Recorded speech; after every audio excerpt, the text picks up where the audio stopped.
I am the king, and I have historic decisions to make. Should I execute these big fellas? Should I set these prisoners free? Should I touch this itchy person? Why am I performing a weird ritual? What is that fox doing in my throne room? What is that rooster doing in my throne room? To 100% the game, I'll have to knock over all 35 Steam achievements as I guide the kingdom through 2 epic battles. And I may end up losing my entire beloved family in the process. Welcome to 100% of... Yes, your grace. Here am I, King Eric, chilling on my throne. I appear to have no facial features. Click on the petitioner to call them forward. Audrey? Audrey here is my trusted advisor, and he informed me it was time. Oba. Hi. Oya. Obai. I hopped up off my new throne and picked up my crown, which placed it into my inventory, from which I placed it onto my head where it belongs. And then I headed out of the throne room, revealing the map of my castle. I had one option, to head to the castle wall, so off I went. Some guards were holding a deserter captive by the gate, claiming he was found shirking his duty, hiding in a shed. Why would you do this, Sobik? There's too many of them. We have no chance of winning. Are we under siege? Our castle was indeed under siege, and now I was presented with my first choice of the game. Do I kill the deserter, or forgive and spare him? There's no place for cowards under my banner. Anyone who refuses to stand for Davin. Who's Davin? Am I Davin? Is Davin the name of our country? Alright, time for some justice. Oh, you just stabbed him in the heart, bro. You should have beheaded him. Davin is the name of my kingdom, and I was off to a ruthless and stabby start as its king. I checked in with my general, who told me that the enemy host was huge, while our defenses left much to be desired. I climbed the tower up to the wall where the few archers we had available awaited me. A great host approaches. Put up a white flag. We're gonna trust in the nobility of our foes. If we surrender, they'll look after us. Surely. We may not win this battle, but we will survive. What's courage worth if all life is lost? Maybe not today, maybe not tomorrow, but someday we will be victorious. Eric of Davin was wrong that night. The enemy forces butchered everyone in the castle and Davin ceased to exist. Alright, did I win? So let's try that again, I guess. This time round, I decided to spare the deserter, who thanked me and then wandered off to the right, probably to go hide in a different shed. And when I climbed atop the wall, I decided to avoid surrendering this time. Instead, I gave a speech for the ages. My brothers, we stood together through the worst of times. We have proved our strength in many battles. Today, we will prove it again. My bravest men, I bid you to fight for all you hold dear, for Davin. Hey! Doink. Oh yeah? The camera tilted up and some magical letters appeared in the sky. 1 year earlier. Oh. That was a flash forward. 1 year earlier, I was playing hide and seek with my 3 daughters in the garden. Lorsulia, the eldest, claimed she was too old for such silly games. Asalia, the middle child, called her older sister a stick in the mud for ruining the game. And my wife, the Queen Aurelia here, wasn't playing, she was just trying to enjoy the sunshine. I found Asalia easily because she'd given her spot away when she hurled insults at her sister, and apparently these two weren't getting along very well as they continued going at it. And here's the little one, Sadani, who I found quite easily because little kids are famously terrible at hide and seek. But our family time was interrupted as Audrey arrived, telling me my subjects were waiting. Revno, week 1. This week's petitioners arrived, and it was time to offer my kingly wisdom. 30 chunks of cheese, 20 wheat, 100 swords, 15 funny masks, 1 dude, 1 pigeon. The first petitioner was my wife, so apparently I only allowed her to speak to me if she queued up with everyone else, which seems like the foundation of an excellent marriage. She asked me to speak to our eldest Lorsulia, who was grumpy, hanging out at the wall. I spoke to Audrey, who explained that the kingdom's resources I needed to balance were gold, not cheese, supplies, not wheat, exactly, army size, not swords, exactly, and the contentment of my subjects, not funny masks. Even though there were 3 dinguses patiently waiting, I then wandered off to chat to my daughter. My wife wanted me to see if I could get through to her, so I was going to try. I attempted various tactics, but she responded with, "No, I'm fine. Don't you have things to do? And maybe I'm not 5 anymore." So our little chat was rather fruitless. I made 0 progress. Dusty the cat. Ooh.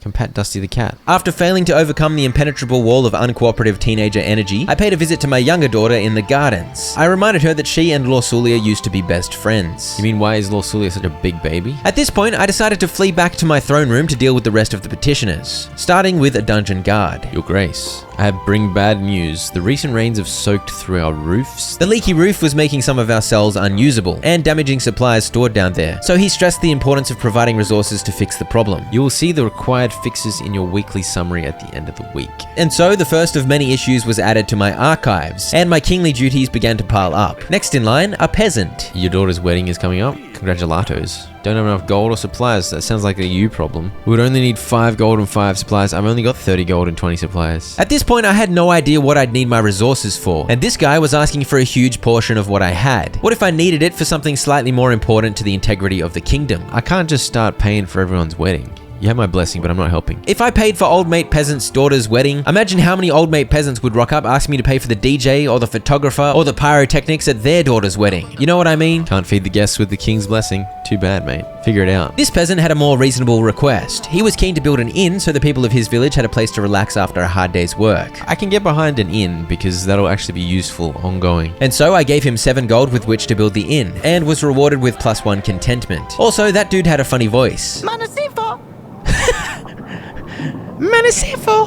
It's so good. It's so good. All right, fella, off you go. One last peasant showed up, and he brought troubling news. Monsters! Beasts dressed in black. They came in the night. Bright red heads, short but sharp fangs. Hundreds of them, gleaming metal for their claws. We've never seen anything like this. By the sound of it, our kingdom was under attack, and so I sent my general off to investigate the situation. So this was my general. I just sent my general away for a week to look into the bandits. With that, week 1 was complete, and to advance to the next week, I had the pleasure of clicking on this glorious glowing flower, which brought up the weekly overview. All right, so I got 11 gold and 8 supplies from taxes. I lost 9 gold paying for Stan the General. Is that right? I lost 5 supplies because the roof's pantry's broken, and I lost 1 happiness because the theater's broken. I meant to say the pantry's roof was broken, but you get the idea. I had some upgrade options on the left, so I immediately fixed the pantry, which meant I would no longer lose supplies. And I fixed the market stall, which meant I would gain an extra 2 gold every week. So if I don't repair the pantry roof, I'm still gonna lose 5 supplies, so I might as well just repair it now. Save the supplies, spend the gold. Alright, do some repairs, people.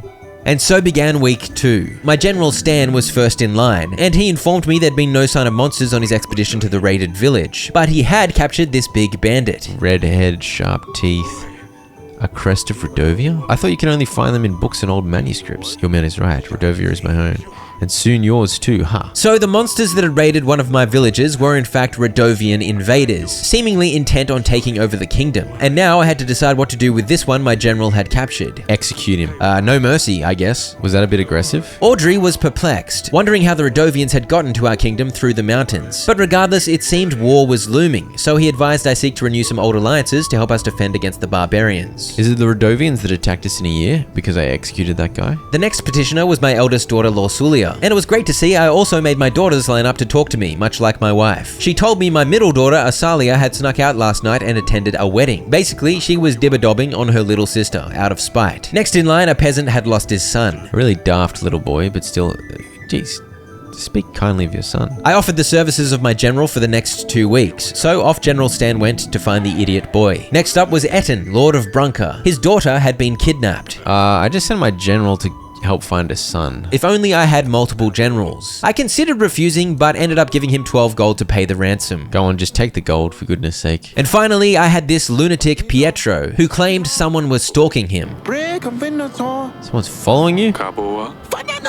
He wasn't the most coherent fella, and he wandered off before explaining further. What? Before ending the week, I checked out the castle map and saw some blue gem thingos indicating there were important conversations to be had. I first visited my wife in the bedchamber, where I was delighted to see a goose painting that definitely wasn't a goose, but in my heart, it was a goose. Anyway, I told my wife that Rodovians had come to Davin. Do you think it's about our promise? It might be, what do you think? Apparently 13 years ago, my wife and I had promised the hand of our firstborn daughter to a thug named Bayron. And now, when my daughter was close to coming of age, the Rodovians had showed up. Maybe Bayron was with them. What about the witch?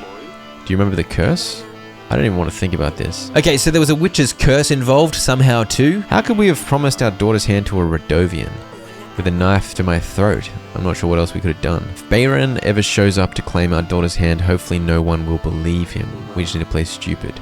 Unless he shows up with an army. My wife was also way smarter than me. She pointed out I should have imprisoned the barbarian before cutting his head off, because then we would have had an opportunity to question him. Oh well. I next visited Asalia in the gardens and gave her a hard time for sneaking out to a random wedding and getting drunk. Asalia provided some insight into Lord Sulia's recent grumpiness. Since she turned 13, she thinks you'll make her marry some fat, dumb prince and send her off to another castle. If she intends to be such a lousy rat, maybe it would be for the best. Is that why she's been acting up lately? I mean, that's fair. I grounded Asalia for her shenanigans, forbidding her from going to the market. And armed with my new understanding of Lord Sulia's woes, I paid her another visit on the castle walls. I made her a bold and perhaps unwise promise. You won't have to marry a stranger. While princesses are often duty-bound to secure alliances through marriage, I had promised my daughter she'd at least know and love her prince before asking her to marry someone. Alright, well, I'm gonna have to keep that promise to my daughter now. I ended the week and made an extremely high IQ play. I decided to test if it would let me buy the 10 gold theater repair, even though I only had 7 gold available. Can I actually go down to -3 gold? I just wanted to test it. I didn't want to... No! Your kingdom ran out of gold. Your kingdom's treasury reached its end, leaving nothing but dust behind. Thieves and bandits plunder your castle for every piece of gold platter and cutlery they can find. Even bricks in the walls go missing. Yeah, I just lost the game. At least I got the achievement to run out of gold, and I was very relieved to see that the game let me load up and try again. I decided to end week 2 without getting into negative gold territory this time round. To begin week 3, I received a letter via carrier pigeon, revealing that the thug Bayron had risen to kingly heights since we'd last met 13 years ago. Dear Eric, we have crossed the mountains. We will come for what was promised, for the gods have graced us with their strength. Bayron, the king of Redovia. Oh dear. And where there's a king, an army follows. What promise are they babbling about anyway? I admitted to Audrey that we'd been forced at knife point to promise our daughter's hand all those years ago, and he stressed that we must find allies to help repel the invasion, because otherwise the kingdom would be lost. But the day-to-day business of the kingdom doesn't stop, so I had some buffheads to chat to. First up, a banker. The Florentini, your grace. The bank offers loans of either 50 gold or 50 supplies, paid back 10 per week, but with 20% interest, so 60 had to be paid back total over 6 weeks. However, the first loan was interest-free. Yeah, go on, let's just borrow the gold. I don't mind an interest-free loan. So now I had 57 gold to make use of. The next peasant's village had been ransacked by the invaders, so I gave him 7 gold to rebuild. And the next fella brought great entrepreneurial energy to my court. 12 gold to hire men and buy resources to build a new tavern. He was certain that the tavern, once established, would make steady profit, which he promised to share with the crown. I liked the sound of that, so I invested the 12 gold, which earned my second achievement for investing in the tavern business. The next peasant described a sickness bothering his village. The fevers and sneezes are all over the place. That was such a weird way to express the problem, so I just couldn't resist giving him some supplies to help his ailing village. I'm just giving everyone everything they asked for? Is that a bad idea? Is there such a thing as a too generous king? I visited the council chambers, where I had an important conversation with my youngest. Definitely Potato Head. Potato Head? No? I have a normal head, sorry. Like a normal potato, yeah. Pick a nickname for Sidani, Potato Head. I told her she really shouldn't be playing here, but in the end I relented and let her stay, because youngest children always get their way. I then checked in with Audrey. I appointed a scout, he will let us know what we're up against. Meanwhile, we should invite King Talus, he might be able to help. The allies menu was added, in which I was able to send out my carrier pigeon to invite potential allies to court. King Talus has an army of 3,000. Who the heck's Ada? It'll be a challenge to recruit allies using carrier pigeons as my key method of communication. If only I had Odoo's recruitment app to help me bring on the right people for the team. Yes indeed, big thanks to Odoo for sponsoring the video. Odoo is an all-in-one management software that provides entrepreneurs a range of applications from invoicing to accounting to project management to inventory to website creation, and the list goes on. Odoo's recruitment app streamlines the entire recruiting process, as you can create new positions easily with all the key details about the role and the steps necessary to effectively fill the role. You can create tracking links for each position so that it can be advertised, and you'll be able to know exactly how your applicants are finding the role, which will help you optimize how best to look for candidates in the future. Pair the recruitment app with Odoo's website builder, and you can tailor the job posting on your website to your heart's content. The job listings dashboard clearly displays all the listings, and under each listing, all applicants are neatly collated with all of their information automatically imported and ready to be assessed, making screening candidates a breeze. And you're able to respond straight from the app, speeding up communication as you invite them to take further steps such as filling out quizzes or scheduling interviews through the chatter. As you process all the applicants, they'll be pushed along your tailor-made pipeline. So there's no doubt Odoo's recruitment app will empower you to find the best possible people to join your team. Once you've selected a candidate, you can send the letter offer straight from the chatter. And the best part, your first Odoo app is completely free for life for unlimited users. So click the link below and try Odoo today. Okay friends, back to Yes Your Grace. I sent an invitation to King Talus, so he was expected to arrive within the week. And that was the end of week 3. I think I'm gonna repair the theater. I gotta pay back 10 gold. I'm down to 22 gold even though I borrowed 50 like 2 seconds ago. I was gaining 13 gold per week thanks to taxes and the repaired market stalls, so at least I had some income generation. My general had returned from his 2-week expedition looking for that dude's son. He found him lost in the forest. Should've just let the peasant son stay lost in the... Because like what use is a peasant? I need rich people. True. That right there sums up why those in power favor the wealthy. I was mostly joking though. Meanwhile, King Talus had arrived, and he was roasting the state of my throne room. Father! Look what she did. Asalia's put feces under my pillow. What the heck? That is a prank and a half, holy moly. Asalia wasn't happy I'd gotten her in trouble for sneaking out, and had correctly guessed that Lorsulia was the one that told on her. Therefore, poop pillow. King Talus already had a low estimate of me, and now he was witnessing firsthand that my daughter pooped in my other daughter's pillow. Can't even control your children. I'm surprised you still sit where you do. But at the end of the day, King Talus was only here because he wanted something from me, and he was willing to give me his 3,000 strong army in exchange for it. He wanted to marry his son Ivo off to my eldest daughter Lorsulia. He also wanted free access to our archives, because he was on the hunt for something to cure his sick wife. So, an army for a marriage in return. So I have to give my daughter?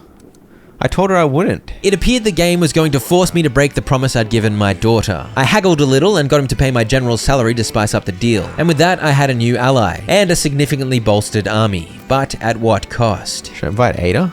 Let's invite Ada and see what happens. I don't know who Ada is, but why not? It was then time to break the news to my daughter. I'd promised I would not marry her off to a stranger, and 2 seconds later, I had married her off to a stranger. I knew it. I knew the day I'm old enough you would just sell me to the highest bidder. You've been waiting for this. You can't wait to get rid of me, can you? Yeah, she was understandably displeased about the situation. I patted Dusty the cat to comfort myself, and apparently he was a bit stinky. Pet Dusty 3 times and he farted.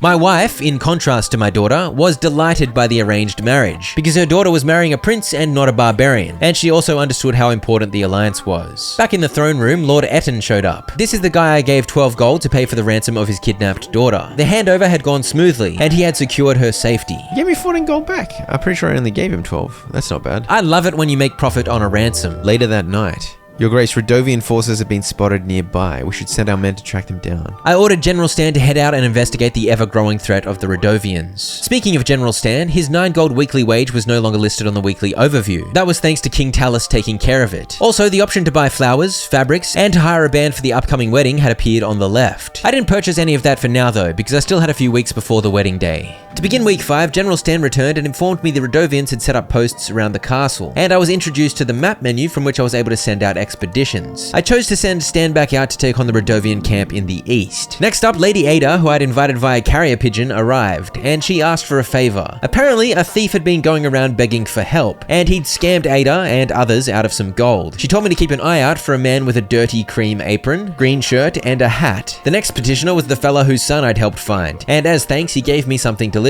A strawberry cake? I got overexcited and immediately clicked on it. Oh, I just put it in with my supplies.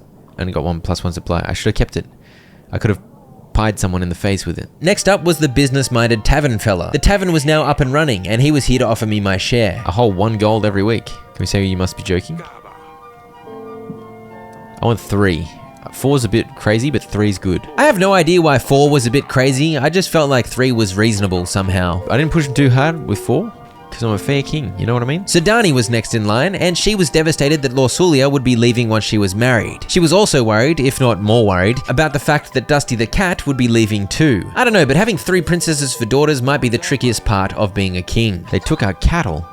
Monsters with steel. I gave this peasant 5 supplies to help out in the recovery from the raid they'd suffered. All these helpful things I was doing earned some contentment, by the way, so my contentment was now up to 21. I spoke to my wife about preparations for the wedding, and she mentioned she wasn't sure what they were going to do about a cake. I should have kept the strawberry cake. I could have given her the strawberry cake. I'm pretty sure the cake was rather small and it was missing a slice already. Also, the wedding was still a couple of weeks away, but it definitely would have been one of the wedding cakes of all time. I discovered Asalia was whipping a sword around in the garden. Oh, I'm gonna jewel my own daughter. This was some lovely father-daughter bonding time, and it also provided me the opportunity to ask her about the feces prank. She asked me if her destiny was also to be wedded to some strange prince, and I simply said, "You will be 13 next year," because in this distinguished medieval time period, that is apparently the perfect age to get married. Asalia admitted she felt bad for her older sister's plight, and that she was gonna miss her. It was heartwarming stuff for a dad to hear, and I earned the achievement for practicing sword fighting with her for the first time. Now that Talus was covering the 9 gold for my general's payments, and the tavern business was up and running, I was making a solid gold profit each week. I decided to buy fabrics in preparation for the wedding in 3 weeks' time. No sign of Radovians at the East Post. Try the North Post then. So off the general went, kept busy for another week. Oh, is this a crazy guy that thinks someone's chasing him?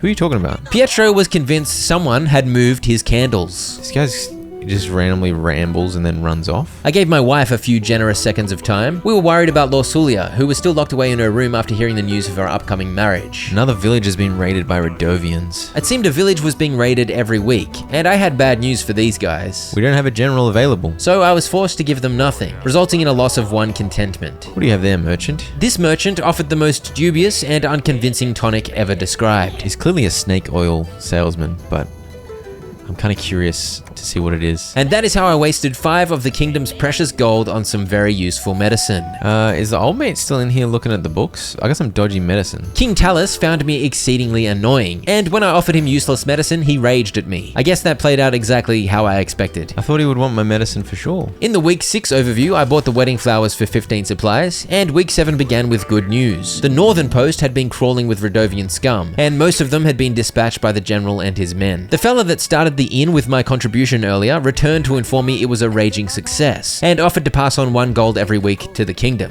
I gratefully accepted. Meanwhile, Sedani, still devastated by the impending loss of Dusty the cat, caught herself a new pet, Smudge the snail. Apparently, he was all slimy and sticky. And I know you're not supposed to have favorite kids, but Sedani is a clear winner in my book. He's a very drunk fella. You're Grash.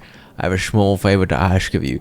This big dingus drunkenly rambled about how he needed new boots, and for some reason, I did this. Go on then, have 1 gold for some new boots, you silly peasant. Boots, not booze, okay? And what do you know, another village was raided by bandits. But these weren't Radovian bandits, they were locals, emboldened by the recent instability caused by the invaders. I don't have a spare general, but have some supplies. The next merchant had a sob story, but my eagle eyes made me suspicious. Green shirt, apron, hat. Are you trying to fool me? No guards came to escort him to prison, he just walked off to the right. So I hope he walked himself down to the cells and not out the front door. I immediately sent a pigeon to invite Ada back over, so that I could inform her the scammy merchant had been caught, and hopefully that would win her loyalty. I also paid a visit to the new prisoner, and he seemed to have accepted his fate. He didn't even really seem that upset. And with 1 week until the wedding, I made sure to hire a band for 15 gold, because this was going to be a night to remember. But first, another week of petitioners. My general had returned from the Western Radovian post. The Radovians had moved on, but they'd left supplies behind, so I gained 2 gold and 2 supplies. Lady Ada had heeded my summons, so I informed her I'd found the thief she was after. I agreed to hand him over to her, and in exchange she pledged her 60 swords to my cause. Then Pietro, the crazy guy, once again offered up some wisdom. Your Grace, I'm starting to think that perhaps you are involved. What am I saying? Why would I say this? Why would you tell someone you know that they know? I better leave. Can I leave? That guy's crazy. Oh, Lorsulia's finally visited me. Lorsulia had locked herself away in her room for weeks, but now she wanted me to meet her at the wall to talk. The final petitioner was a peasant with a very sick father, and she wanted my help. If we had a court witch available, she could handle these diseases. Should I try to give the medicine that I bought from the merchant? It probably won't work. And that's how I decided to give a desperate woman false hope in the form of snake oil that does absolutely nothing to treat the common cold, let alone a life-threatening disease. I told King Talus I'd lined up lots of great stuff for the wedding, and he said, who cares? It's the vows that are important. And over in the bedchamber, Queen Aurelia needed help choosing out our daughter's dress. Yeah, the middle ground. This is a bit too crazy. This is a bit, like, boring. Give me the middle. It's 25 gold. Yeah, give me the 25 gold one. Weddings are expensive, holy moly. I visited Lorsulia on the wall, and she had clearly done some soul searching in her time locked away, as she generously forgave me. I love you, father. Oh, that's nice. I love you too. Oh, beautiful. Honestly surprised she's so forgiving, but I guess when you're raised as a princess, you're kind of raised to understand your fate. My profits were quite juicy, with Lady Ada throwing in 1 supplies as part of her alliance, and then it was time for the wedding. I'm overwhelmed by the beauty of my new wife here. I'll enjoy the company, I'm sure, and damn it. That's one way to deliver a wedding speech. What a distinguished groom. It's just nervousness, that's all. Oh, no need, I'm up.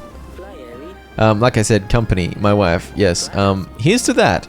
Oh, well said. Forgive me, father said I should make some kind of speech. I wasn't sure what to say, I hope I didn't offend you.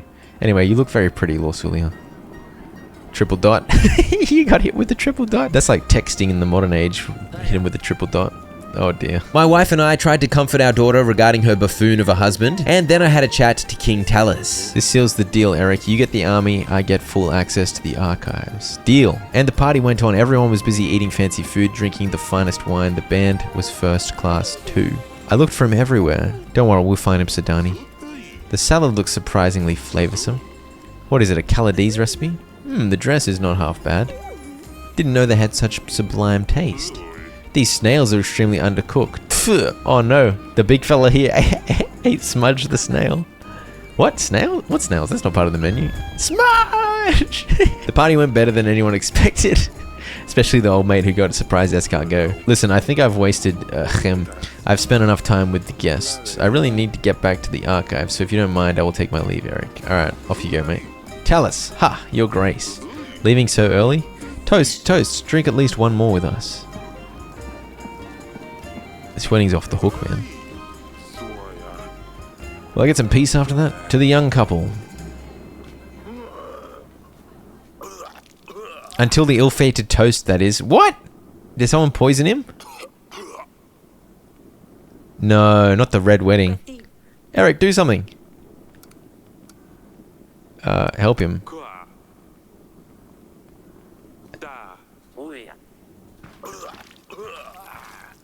He's dead. Was I supposed to be able to do anything about that? There's like a timer timing down. Oh no. How could you? It wasn't me, man. I think it was this fat merchant.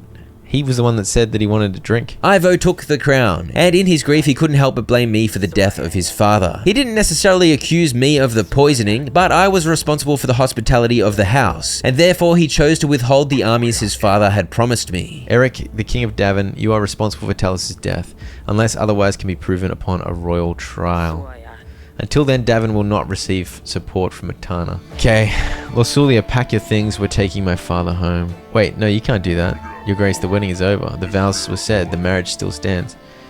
Oi! And so I earned the achievement for getting through the wedding night. My daughter had been whisked away with her new husband, but the kingdom now had nothing in return except a poisoned old fella. The army of 3,000, gone. And now I had to pay Stan the General's 9 gold weekly wage myself. That was an absolute catastrophe. It's your fault, bro. You were the one that insisted he have a drink. Considering how much I drank that night, it's quite remarkable I remember anything. We'd questioned all of the wedding guests by this point, but we'd found 0 leads somehow. It was crucial we did find the culprit, because then we'd have a chance of getting the newly crowned King Ivo to change his mind about sharing his army with us. I have a hefty army awaiting for orders. I can throw in some extra gold and supplies to aid you too. I feel like Lord Etten here should be suspect number 1, because he's the one that pressured King Talus into drinking the wine that killed him. But anyway, here he was offering his army. But only if I persuaded someone named Lurs to resume trading spice with him. In this post-wedding catastrophe era, the game opened up quite a lot. I was now able to send my general out to help locals and drum up extra resources, and there are a bunch more potential allies listed here. If I can convince Lurs to resume trade, then this guy will give me his army and 6 gold a week. So I guess I start with that. Let's invite Lurs here. And so off went a carrier pigeon to get the ball rolling, winning some new alliances. Also, apparently we hadn't questioned everyone, because here came the waiter, who was still carrying wine around on a platter for some reason. He was mostly unhelpful until he said this. The dungeon guard might know something. He mentioned he saw someone in the wine cellar that night. Next came a peasant who had lost his dumb son in the forest. I don't know if this was the same peasant from before, you know, the other one with the dumb son that also got lost in the forest, but instead of sending my general to help find the boy, I just gave him 7 gold. I get paid for losing my son? That's wonderful. Thank you. You're great. Go send all the other little brats into the forest.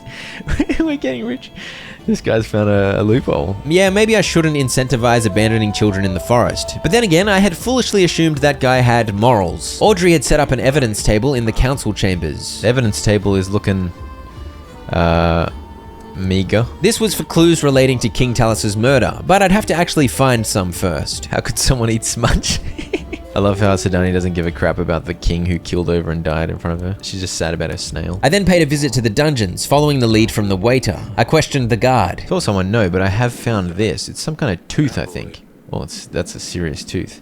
How did you obtain this tooth? By the sound of it, the guards got a little rowdy on the wedding night, so someone crept in while they weren't paying attention and left behind a big old tooth. I talked to Aurelia about it, and she seemed to believe the tooth belonged to a rather large lizard. It's a dragon tooth? Could be from a merchant or someone who's dealt with big beasts before. Maybe take it to a hunter, see if you can tell where it came from. I had no idea where to find a hunter, but at least I was getting somewhere. My general hadn't been assigned to anything yet this week, so I sent him off to Luba. I don't know what you're gonna find at at Luba, but do it. And then I realized I totally missed something. Oh, the pigeon brought something. Oh. My newlywed daughter had sent me a letter with tales of the beauty of Etana, her husband's kingdom, and she seemed in pretty good spirits, which was encouraging. She even apologized again for the sour weeks leading up to the wedding. I checked with the family as to what I should write in the return letter to Lorsulia, and Asalia suggested I should ask whether or not Ivo was a weirdo. Sidani couldn't quite decide what to ask, and Aurelia, like a typical mum, wanted me to ask about 14 questions. For now, I had Audrey scribe a letter asking about Ivo, how he was as a husband, and how he was coping in the week since his father's murder. And finally, I was done with week 10. Your army needs food and supplies to stay maintained and ready for battle. For now, the weekly supply cost was 4 to look after my 160 strong army, and if I didn't provide that, I'd lose some soldiers. I also had a few upgrade options available that would help towards the impending battle against the Radovians. I decided to prepare my general for battle, even though I didn't really know what that meant, and it cost me 20 gold. General Stan was back from his expedition to Luba, where he'd helped the residents gather water after the nearby river had dried up, plus 4 contentment. And this is Lurs. Lurs? I discovered I was able to ask him about the animal tooth. He had nothing useful to offer, and I of course asked him why he'd stopped trading spice to Lord Etten. Trades my spices with Prakis to get fortune dabs. Some call it Dipu Dabu. Bro, what on earth are you talking about? Most commonly known by the name of Oracle Dust. It turns out this Oracle Dust is highly addictive, so Lord Etten was not merely a lord, but a drug lord, and Lurs refused to supply him on moral grounds. Lurs told me that if I help him curtail drug lord Etten's efforts by imprisoning any Oracle Dust dealers, then he would lend his resources to my cause. I'll talk to Etten first. It looks like I'm gonna have to choose between Etten or Lurs. Etten's got a bigger army, and then it's a choice between gold or supplies. A tough choice, but for now I simply invited Etten back round to see what he had to say. Meanwhile, Pietro was still on an absolute rampage. I'm sorry for what I said last time, Your Grace. I cannot think straight sometimes. The thing is, someone is after me, but how can I find out who it is? I don't have a clue. If I tell anyone that I know, then they will know, and that is worse, right? Tell me what you did to make someone want to come after you. I saw a man and... No, that's not it. I don't know. I can't tell you, Your Grace. What if the person is listening? The choice to imprison silly Pietro popped up, but that seemed a little extreme. I don't think I imprison a guy just because he's being a weirdo. I think I'll just tell him to leave. Sidani had decided she wanted me to send Lorsulia a letter to ask about the fate of Dusty the cat, so I promised I would. Asalia told me to come practice sword fighting later, and some Radovians had set fire to this peasant's village. I sent my general to help, but he didn't seem happy about that. Maybe I should just send supplies then? In this game, it was kind of tricky to know what the wisest choice was. He seemed like he wanted just supplies. I do have 60 supplies stocked up. I seem to be saving supplies pretty quickly. I then aggressively attacked my daughter with a sword. She told me about how she'd pranked Sidani, who was trying to capture a new animal with some bait. She'd put a stuffed skunk near the bait and scared the poop out of Sidani. Classic stuff. The tooth was now noted down at the evidence table, and it appeared I needed to seek an expert and question suspects in order to figure out how it fit into the puzzle of King Talus's murder. I don't have to pay him because he's out of town. That's pretty useful. And I'm still earning 15, 18, 19 gold a week. 10 supplies, but I'm spending 4 supplies on my army. I've heard what you need those spices for. Your Grace, I can explain.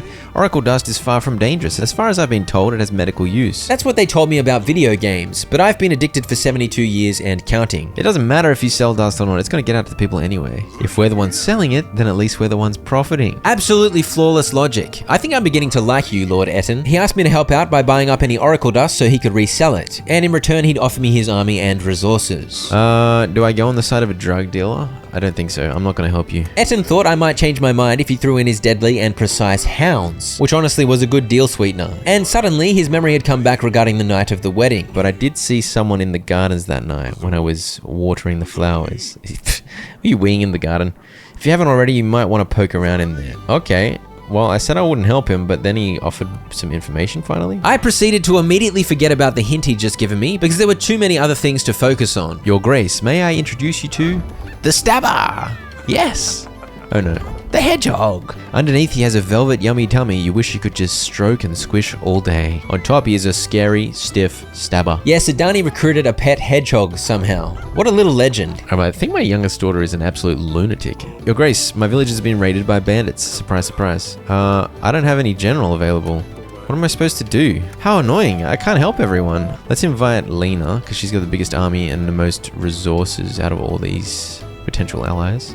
So let's try and get her to come over. It's expensive, 35 gold, but I'm gonna get the training grounds up and running so my army can start growing by 10 every week. Week 13 began with the arrival of a letter from Lord Sulia, who told me King Ivo was of course mourning his father, but promisingly he was no longer angry at me. King Ivo wishes to apologize for his words, but says that his advisors forced him to stand by his decision. But at least I now knew that if I successfully worked out who was truly to blame, I would be able to sway his advisors and gain the support of his kingdom. I replied asking about Dusty on behalf of Sudani, and then after a quick report from my general, I welcomed Lady Lena to my court for the first time. Lurs has explained your situation to me. I believe I can help, for something in return, of course. You see, you have something I want to give to my son.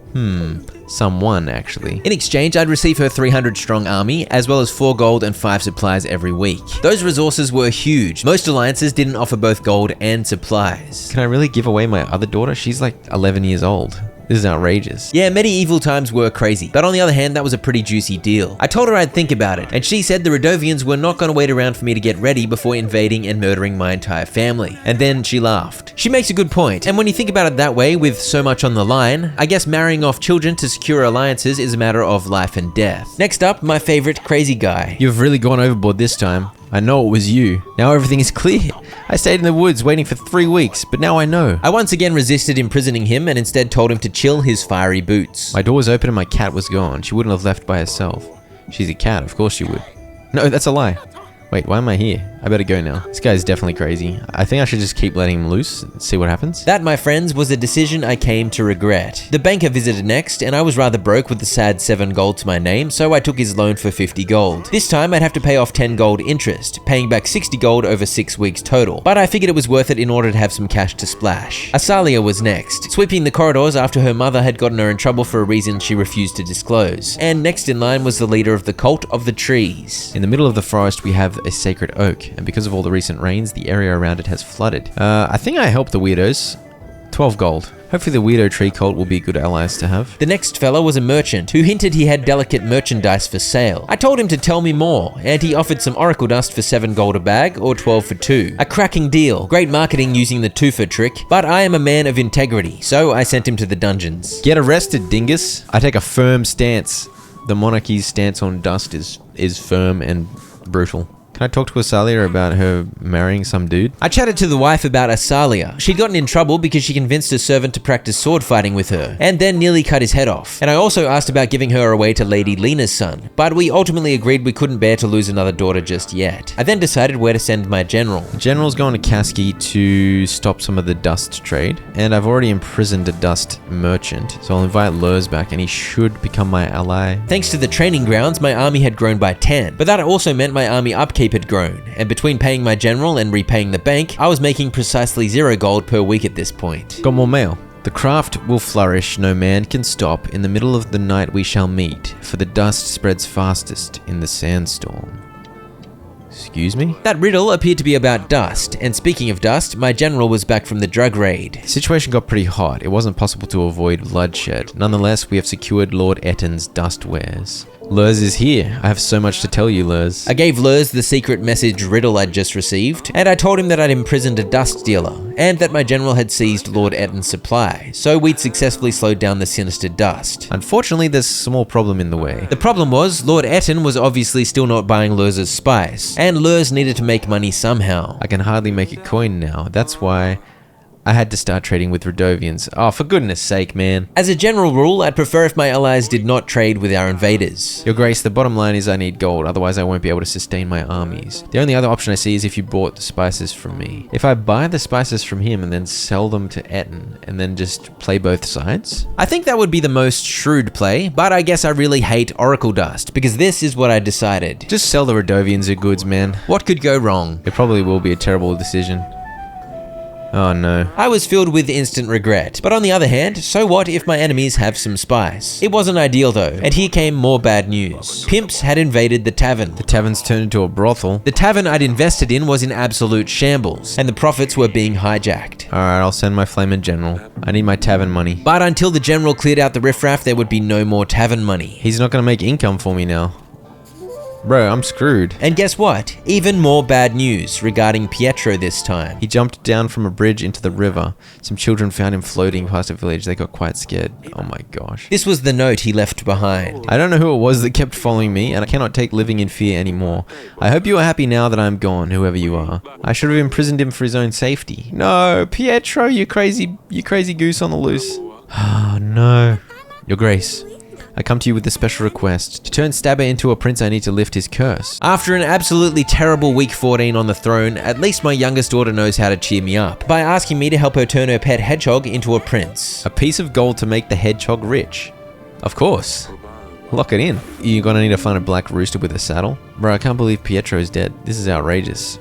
Who should I invite now? I kind of need Lena's money, dude. Should I just marry off my other daughter? If I can make friends with Joven, that's 5 gold a week, and that would be very useful. So we're going to invite Joven. That was the end of week 14, and I'd gained 200 soldiers from Lurs, so the army upkeep was now 11 supplies weekly. But I was also receiving 6 supplies from Lurs, so he was pretty much covering his own troops. And of course, the 3 gold weekly from the tavern was nowhere to be seen, due to outrageous debauchery. Is my goal to get to 1,000 in the army? I think it must be. Alright, well here's Joven. Maybe I can get some gold off this bloke. Joven got straight down to business, offering 120 men and 5 gold weekly. But only if Sir Frederick joins your ranks. Who's that? Joven raved about Freddy for a bit, but admitted that recent years had been troubling for him. But if I get both of them, that's going to be insane. 9 gold a week and a pretty big boost to the army. So let's invite Sir Frederick. I then read some mail from my enemy Bayron. Dear Eric, I hear that I am already too late to marry your daughter. We had some struggles, but we will be ready within 14 weeks. It's always convenient when your enemy tells you exactly when they're going to attack. I believe we can explore other options, and I hope that you will keep to your promise. Bayron, the King of Redovia. 14 weeks is crazy, man. How am I going to make... Wait, what? I just passed out? What? It appears the stress of running a kingdom was getting to me. I had a strange dream. Nope, not a dream. A huge army will indeed be attacking in 14 weeks. Aurelia told me to take it easy because passing out is not ideal. But I, of course, am much too busy for such nonsense. I had an anxiety attack and nearly died, so that's exciting. Thanks for waiting while I had my heart attack. What's this guy? This guy's got a big thing under a big... What's going on? I enjoyed the ramblings of this drunk idiot, and this sums up his nonsense. So I sounded like this drunk killed his whole family? Get out of here. Next up was Lady Elida, who had some information to share about Lady Lena, the lady who wanted her son to marry Asalia. It seems to me that you don't know of the curse that plagues Lena's family. I'm glad I said no. Curse? What curse? They say that if her son does not participate in the act of marriage before his 20th spring, he will fall asleep and never wake up. That's why Lena is desperately looking for someone to marry her son to lift the bane. The problem is you can't completely get rid of it. If her son gets married, it is said that the spell will move onto the bride and she will die the following night, okay? Are you willing to risk this? Bro, what is going on, man? Like, the degree of crazy things going on. The Cult of the Trees woman was back, and my efforts had saved her sacred tree, so she brought me some lucky leaves to thank me. Beautiful oak bouquet. And then it was time for this dingus, who brought the most glorious thing imaginable to my throne room. I bring you a special thing of magical splendor. It's only worthy of a royal. No one else deserves this magnificent being. Your Grace, I present to you my magical cock.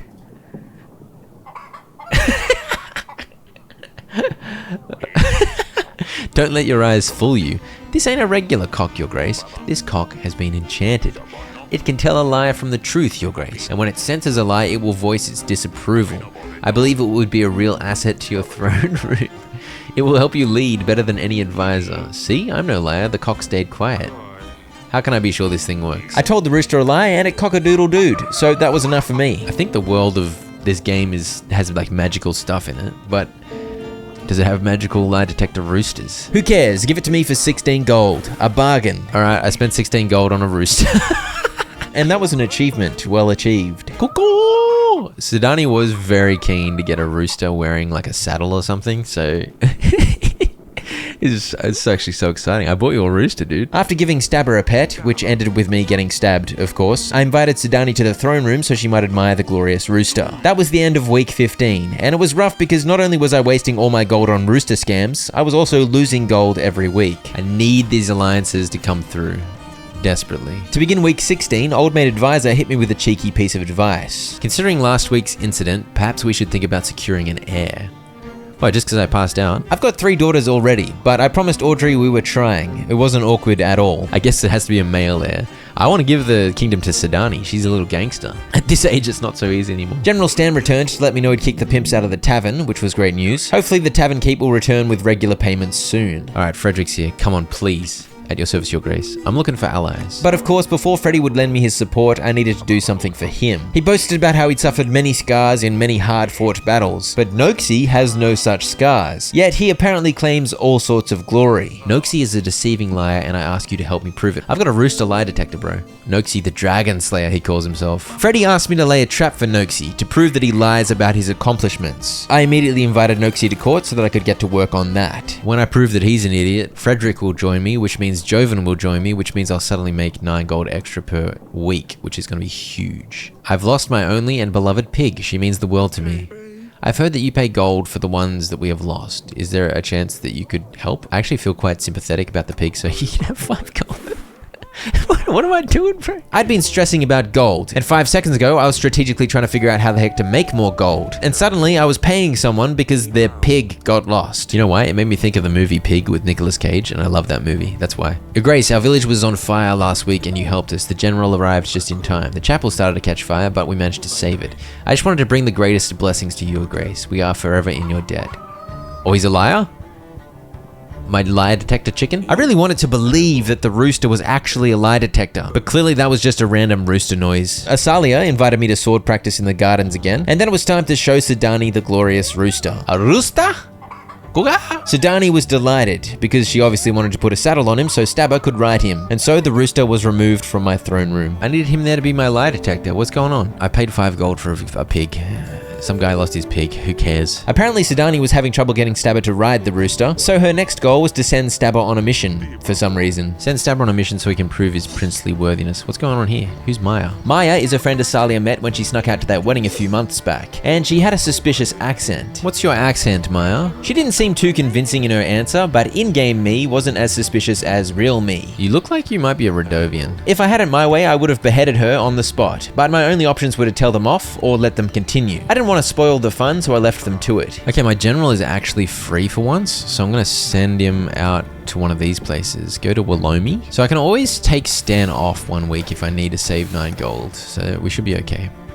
I'm gonna keep him on though because he's useful. I need to get some leads on the murder of King Talus, man. Like, what am I supposed to do? As if in response to my thoughts, a pigeon delivered a cryptic note. Dear King of Davin, the western woods near Branca are not uninvolved in your troubles. What are you talking about? An uncommon object can lead you to the sinner. What? So that was a lead of some description. The general was already back from his trip to Walomi, where he chased down some thieves and earned an 11 gold reward from a nobleman. I'm gonna immediately send my general to this hut. Alright, so the general's gonna go investigate whatever the heck this letter was about. Uncommon objects and secret sinners await at the hidden hut. Your Grace, it is I, Noxie the Dragon Slayer, bowing low before you, also known as Groffus the Great. Wanos the Wise, Peter the Powerful. Wanos the Wise here certainly knew how to big himself up, and honestly, I was inclined to agree with Sir Frederick. It was time we took him down a peg or two, and so I set a trap for the cocky fella, as I told him to go kill a monster that does not exist, so that we could definitively catch him in a lie when he returns claiming he had killed the non-existent monster. Sat on one of the fine chairs in the hall. I know I shouldn't have, but the gods have punished me already. I've sat down on some living pincushion, it would seem. It squeaked and I jumped up right away. When I stood up, my bottom was all covered with spikes. And not only that, but I feel very ill, weak even. I fear the chair creature has poisoned me. What can I do? The Stabber. The Stabber? Oh no, it sounds very serious.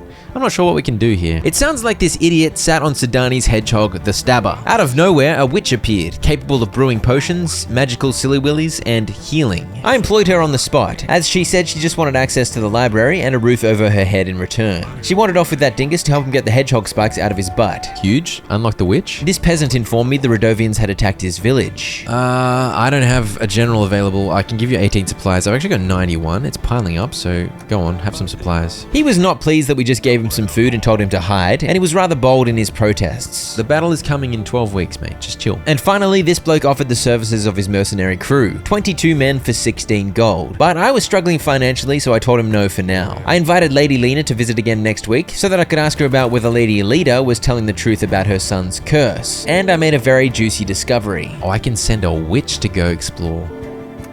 Oh, heck yeah. I sent her off to explore this Cassano location. Sadani, someone sat on your hedgehog, dude. I'm sorry about that. Oh, he died? Sadani, I didn't realize Stabber had died. I shouldn't have sent him on the mission. I knew he wasn't ready to tell me. Did he at least complete his mission? At least his final quest? If his mission was to impale the pale cheeks of a stinky peasant, mission complete. Please don't send any more hedgehogs on missions. The last one stabbed a peasant and I had to deal with it. Never one to be discouraged, Sidani promised to find yet another pet to follow in the stabber's footsteps. This random side story of Sidani attempting to find a glorious pet is quite exciting. She costs 11 gold. I thought she was just gonna cost some food. Oh, for goodness sake. So Noxie is currently my ally. But I don't think that's gonna last long, right? No, I was in the process of humiliating Noxie, so I had a feeling he'd stop supporting me soon. And preparing the witch for battle only cost 20 supplies, so I figured I might as well do that now. But I wasn't feeling great about her weekly pay. I'll pay her this week, but I might have to not pay one of them next week. I need to get some gold lined up. This is ridiculous. Week 18 began with the General's report on the hidden hut, where he had indeed found a clue in the form of an uncommon object. There was an abandoned spice cooking operation there, and he'd found a file hidden under the flooring. If this is what poison tell us, I'd better leave it be. The witch returned from her expedition too, where she'd rescued a merchant from some bandits and returned with an 11 gold reward. And Lady Lena had arrived. I began by asking her about the file, about which she had no insight. But when I asked her about the dragon tooth, she dropped some knowledge. It was a charm necklace, and she said she had a small one of her own. Many soldiers wear these as a sign of their strength, especially if they obtained the tooth themselves by defeating a monster. Where'd you get yours from? A wedding gift from my father. I then challenged her about the claims her son was cursed, and she expressed extreme rage at Alita for lying. Apparently, Alita wanted her daughter to marry Lena's son, so she was making up stories because she was angry that Lena was offering her son to my daughter. I can't tell who's telling the truth, man. And I don't know what had changed, but I suddenly decided to accept the marriage proposal. That added 300 men to my army, but I may well have just given my daughter to a cursed husband. Oh well, I guess that's just an occupational hazard. I then heard the description of an extremely beautiful woman. She has a long hooked nose, her nostril hairs are so long they hang down to her breasts. They settle down. She wears a snakeskin coat and a scarf around her head, with tiny bones attached carefully to each strand. As she walks, the bones clatter against one another, clickety-clock.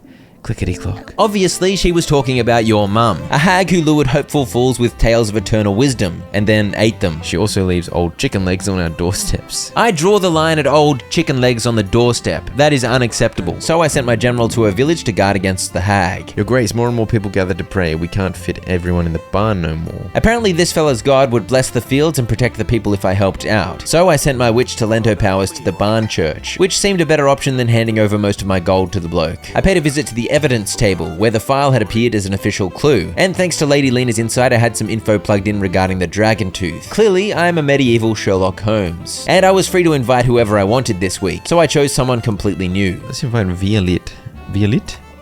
Violet? Now that I've promised Asalia to Lady Lena, I'm getting 4 gold and 5 supplies every week. Huge. Violet was the first in line for week 19, and she was a bit of a fiery one. I was expecting her to make demands in exchange for her support against the Radovians, but no, she was bloodthirsty with a deep generational hatred for our enemy, so she was all in, with one condition. Oh, one more thing.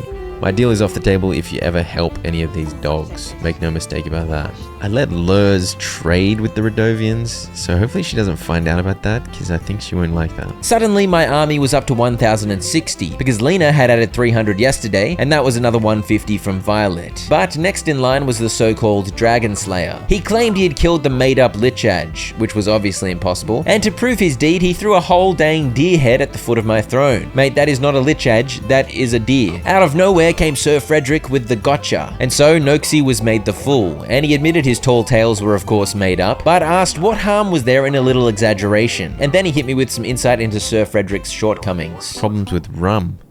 Okay, so Sir Frederick's an alcoholic? Wife walking around with a black eye? Oh dear. He used to be recognized around the courtyards, but the memory is fading. Draw your sword!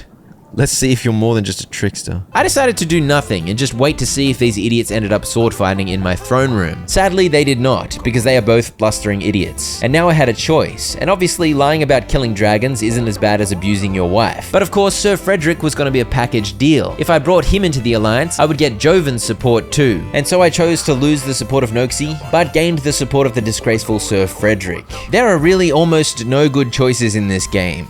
there's just different flavors of bad. But I think I just supported a wife beater, so that's really not a good look. Anyway, I tried to invite Joven to court so I could tell him what had transpired and secure his alliance, but he wasn't available, so I invited Marsha instead. Your Grace, I'm a sorcerer from the market. Your petitioners often visit me if you refuse to help them. He wanted some support, so I gave him 18 gold to continue helping the people. And this guy was rather melodic. This was Torlando the Wonderful, a world-renowned writer and poet. He was working on a banger of a poem, but he was stuck as to how to finish it. I invited him to show us what he had so far. Kupelnocker? The moon shines so bright high up in the sky. Kupala night is upon us. Laughter and music can be heard outside, but the weary night may not rest. Inside the castle there's no frivolous joy. The fatal matter must be solved. The night is short this time of year, so let's make the best of it while we can. Fire, pleasure, and delight will rule this night. This is wonderful. Yeah. That was absolute garbage, but I thought I'd better be polite. He wanted to adventure with my general to get inspiration that might help him finish the poem, but my general was already busy, so he said he'd come back in 2 weeks. And of course, there was another weekly village crisis, this time a flood. So I gave this bloke 12 gold to help with the cleanup. I've paid back my debt now, and I'm earning more taxes than ever. 16, 17, 21, 24, 28 gold total, and I'm spending 20. I'm earning 26 supplies, but I'm spending 28. That's not sustainable for long. Yeah, with the addition of Lady Lena, Violet, and Frederick to the alliance, my gold situation was suddenly less bleak. But my army was flamin' big, so the army upkeep was getting ridiculous. During week 20, I received return mail from my daughter Lorsulia, who told me to tell Sidani Dusty the cat was doing well. Great news. The general returned and informed me that while he was protecting the village that was supposedly being haunted by the Babushka Hag Witch, he saw precisely 0 Babushka Hag witches. Strange. My witch also returned and told me she'd helped with the new shrine. And Masha arrived and immediately began complaining about someone named Jonas who had scammed her out of 28 gold. She wanted my gold to help her pay her bills, and she promised to pay me back in 2 weeks. The problem was, I didn't have enough money, and so I missed out on getting the support of Masha because I was too broke. So my Grego, that's the final one. I would have helped her if I had enough gold. I just spent gold on other stuff. This guy presented some flawless logic as to why the fog near his home must be turning people into animals. There's plenty of frogs and bugs, but no signs of the people, so all the people probably got turned into frogs and bugs. True. I sent my witch out to investigate this strange fog. Next up was a grandmother whose grandson was hopelessly addicted to oracle dust, and he needed help, but it was impossible to help everyone. My witch just left and I don't have enough gold. I can't help all these people. And so I lost 4 contentment, but I was at 34, so hopefully it'd be all good. And finally, a visit from the cook, who informed me a rooster had been running around their kitchen for days. It made a delicious broth. Uh-oh. I told Sidani the bad news. I let the rooster free into a delicious soup. He really wanted to get outside the castle walls. All he did was poop everywhere. I'm glad you set him free, Father. And for the first time in a long time, I had nothing for my general to do this week, so that was a waste of 9 gold. And that tempted me to pay for the stables, which would give me 7 more locations around the map that I could send my general to. But I decided to hold off on that for now because I didn't want to be too low on gold. Week 21 began with this pompous fellow Grego asking to buy some art from me. We hold a very valuable painting. Is it the goose one in my... It is the goose one, The Stork by Sylvain. If I gave it to him, I'd get 80 men and 3 supplies in return. Sir Frederick is dead. What? Joven had wanted Sir Frederick to join me because he hoped it would make him a better man. It had not. And so, in another twist, Joven had killed his former teacher after he'd continued to abuse his wife. And you know what? Fair enough. That's not exactly a fair trial, but we don't really have a proper justice system, so close enough. I forgave Joven, and while I'd obviously lost Frederick's support considering he was now dead, I now had 120 men and 5 gold per week coming in from Joven. Torlando the poet was back, and I gave him his muse. Have a general to go with you, you big weirdo. Sidani hadn't found a new animal yet, but she had been given a strange toy from Asalia's friend Maya. And I'm pretty sure that if I have the resources to help someone, I literally cannot say no. Because this guy asked for 23 gold to help his business after a robbery, and I just gave it to him. Who knows if he was lying? Who knows if he'll pay me back? I just can't say no, apparently. I grabbed the goose that's not a goose painting from our bedchamber and invited Grego back so that I could give it to him next week. And that toy that Maya had given Sidani, I recognized it as a Radovian toy, so it was time to confront Maya. I thought you were from Rodovia. I knew it. Now this made me absolutely rage. My daughter had invited the enemy into our castle, and yeah, I don't have a good track record handling stress. Oh, I'm gonna faint again.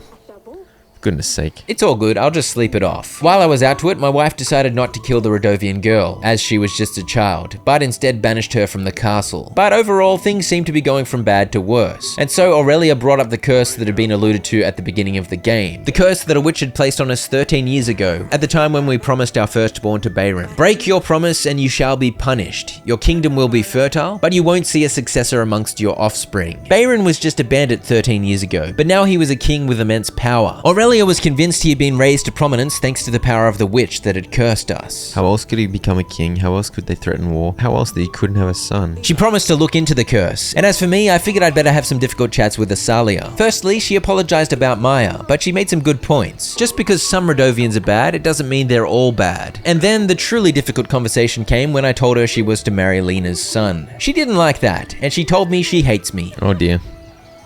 Oh dear, I asked for this. I then finally looked in the gardens for a clue. You may remember, several weeks ago, Lord Etten had mentioned he saw something fishy in the gardens on the night of King Talus's murder. But I guess I completely forgot about that until now, because I noticed something funky going on with this broken part of the ground. Apparently I needed to find something small with which to lever out the paving stone so that I could look below it. I wandered around looking for something that fit that description, but had no luck. Also, my army was now 1,110 men strong, which meant upkeep cost 33 supplies weekly. That is a flamin' large amount of supplies. Week 22 began with Audrey informing me we'd have a royal trial regarding King Talus's death once King Ivo arrived, right before the battle. I had a feeling I was doing a terrible job investigating the murder, so I was concerned. The witch was back to inform me that she had learned nothing by looking at the fog, so that was a waste of time. But now that she was back, I was able to visit her in the council chambers and give her the file, which she needed 2 weeks to study in order to determine if it had any traces of the poison that had killed King Talus. Hopefully that would be some progress on the investigation. Grego was back, so I gave him the stork painting, and in return he pledged his 80 men to my army. And he also said he'd gladly buy any other paintings if I was short on cash. This inspired me to wander around the map to see if I could yoink any other art off the walls. It seemed I was able to take this artwork in the council chambers, but it was made by my wife, so I figured I probably shouldn't get rid of it. The priest dude showed up again, thanking me for my help with the shrine, but he had another request. He needed supplies for a gathering during which they were planning to sacrifice some animals to the gods as a thank you. I could have sent the witch, but she was busy examining the file, and I could have given him 23 supplies, but if I gave him that, I wouldn't be able to feed my army, so I said no. For that, I lost 4 contentment, and he told me I'd burn in hell, which was a little bit rude. Next up was Jonas, who tried to sell me naughty playing cards, but I remembered the name Jonas. This guy had swindled Marsha and stolen her money. I refused his lewd cards, and instead sent him straight to prison, and immediately invited Marsha to court so I could tell her the good news. The next visitor told me of magical shenanigans, where apparently Lord Joven's children had gone missing. Joven was my ally, so ideally I would be able to help him, but again, my witch was busy. Sorry, fella. The next guy tried to sell me supplies, and as I told him no, I had to wonder what the consequences for failing to help all these people would be. Hopefully Lord Joven isn't too angry. I paid Jonas a visit in jail.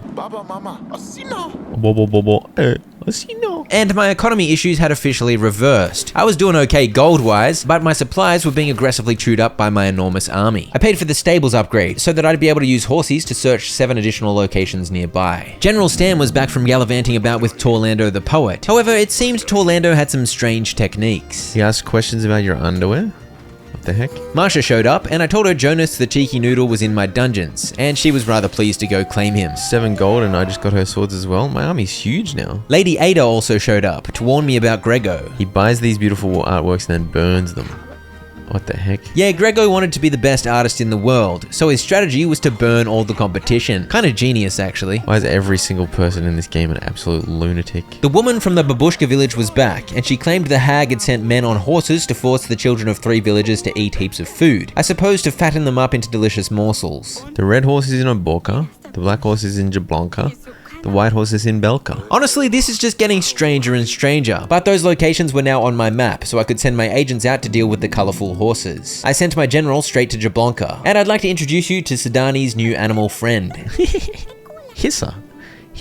Yeah, Sidani got a fox. It's good stuff. And finally, my dear wife came, saying we needed to make a bigger effort to produce a male heir. Exactly the thing every husband wants to hear. Perhaps you can meet me later tonight once everyone's gone. I have some ideas how to make things more interesting. Maybe it will help. Oh, goodness. Later that night, it appears we were wrestling or something. I can't be sure. But thankfully, Sadani barged in to interrupt. She screamed that Asalia had put something in her bedding, and now she was itchy all over. Asalia wandered in and explained it was just some nettle powder. She said she did it because now that she'd lost Maya, she was bored. Seems reasonable. Anyway, that was a mood killer, and that is why there is no male heir to the throne. To end week 23, I decided not to feed my army. It meant I'd lose 23 soldiers to starvation, or desertion I guess, but it'd save me a whopping 39 supplies. And to begin week 24, the general arrived back from Jablonka. When I arrived to Jablonka, it was shrouded with black storm clouds. The thunder and winds were very strong.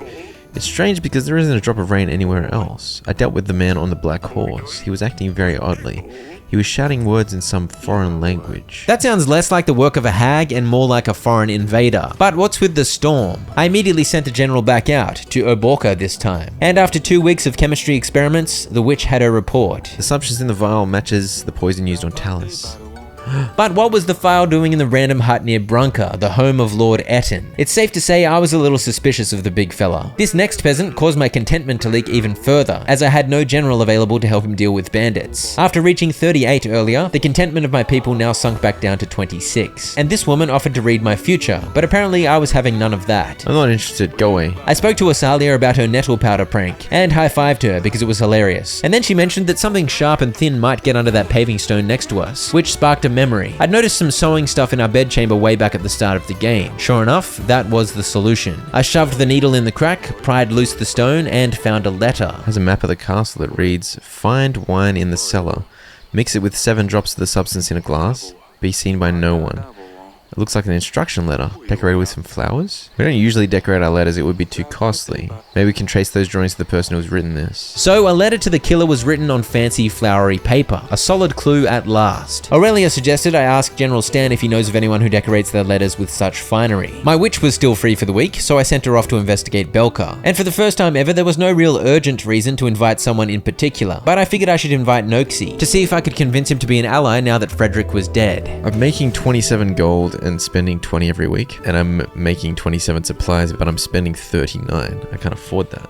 I've got 5 weeks, man. 5 weeks. I think I'm screwed. The general had returned from Oborka to report his success. It was cold and full of red fog. I dealt with the man on the red horse, but he seemed like he was under a spell. Maybe it is the hag if the crazy men are under spells. And the witch was successful in Belka too. It was covered in snow when I arrived, but when I dealt with the man on the white horse, all the frost just melted. With that, I had successfully dealt with all 3 colourful horse riders, and hopefully the babushka's silly willies were officially thwarted. I paid General Stan a visit and asked him about the letter I'd found in the gardens. Do you recognize the flowery decoration? He did not, but he offered to ask around, so I sent him off to investigate for a couple of weeks. I paid a visit to the evidence table, and I was still missing 3 out of 6 bits of info relating to my 3 clues, so that was a bad sign. Noxie showed up, so I asked him about the letter and the file. He had no useful info, and I wasn't able to win over his loyalty even though Frederick was now dead, so that was a wasted visit. I think I got to invite Etten, right? Because he's the Lord of Brunka, and the file was found near his domain. That's all I can think of to do. We found this loon causing trouble. This loon was the merchant I'd randomly given gold to for no particular reason. Turns out he used the gold to buy beers for an entire inn until it was absolute drunken chaos. I knew as soon as I gave it to him that it was a mistake. I think I lent him like 20 gold and he just went and got drunk. Yeah, I need to consider who I should support. You're right. I sent the naughty fella straight to the dungeons. I'm an idiot, man.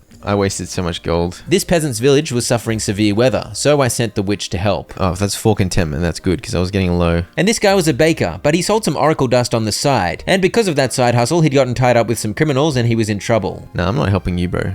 I lose 4 contentment? My wife warned me this wouldn't end well. You should listen to your wife, bro. This guy's been here from the start of the game, and he stole a gallon of beer. So I think he can go. I don't know about that one. That is a lot of stolen beer. Alright. Well...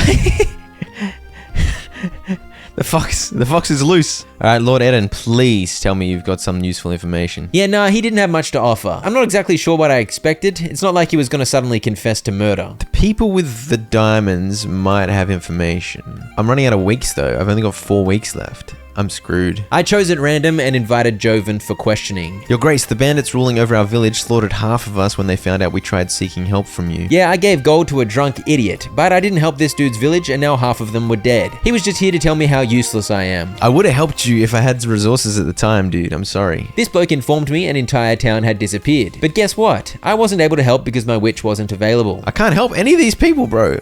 Oh! This guy's fields were not producing any crops. No potatoes, no beetrootus, and no palazzolis. But guess what? I couldn't help him because my witch was not available. And then this guy had a rat infestation, but guess what? Everyone's busy. I can't help any of these people, man. And that's the story of how my contentment dipped back down to 20. Week 27 began with the general reporting that Northern Kings tend to decorate their correspondence, so that was a bit of a clue, I guess. The flowery letter was probably from the north, except I had no idea who the heck was from the north. Who's Northern? Joven, please tell me you know something. Joven was useless. Joven is useless! I had a decent amount of gold piling up, so I paid 16 to hire 22 mercenaries for the upcoming battle, and Torlando the poet was back. Your general was magnificent. Apparently you asked about his undies? He now wanted to hang out with a witch, because that would clearly take the poem to the next level. I have literally 3 weeks until we get attacked, but for some reason I'm gonna send the witch with this idiot for 2 weeks so that he can write his stupid poem. What can I say? The arts deserve to be prioritized as well as the military. Oh, you didn't hunt oh, dude.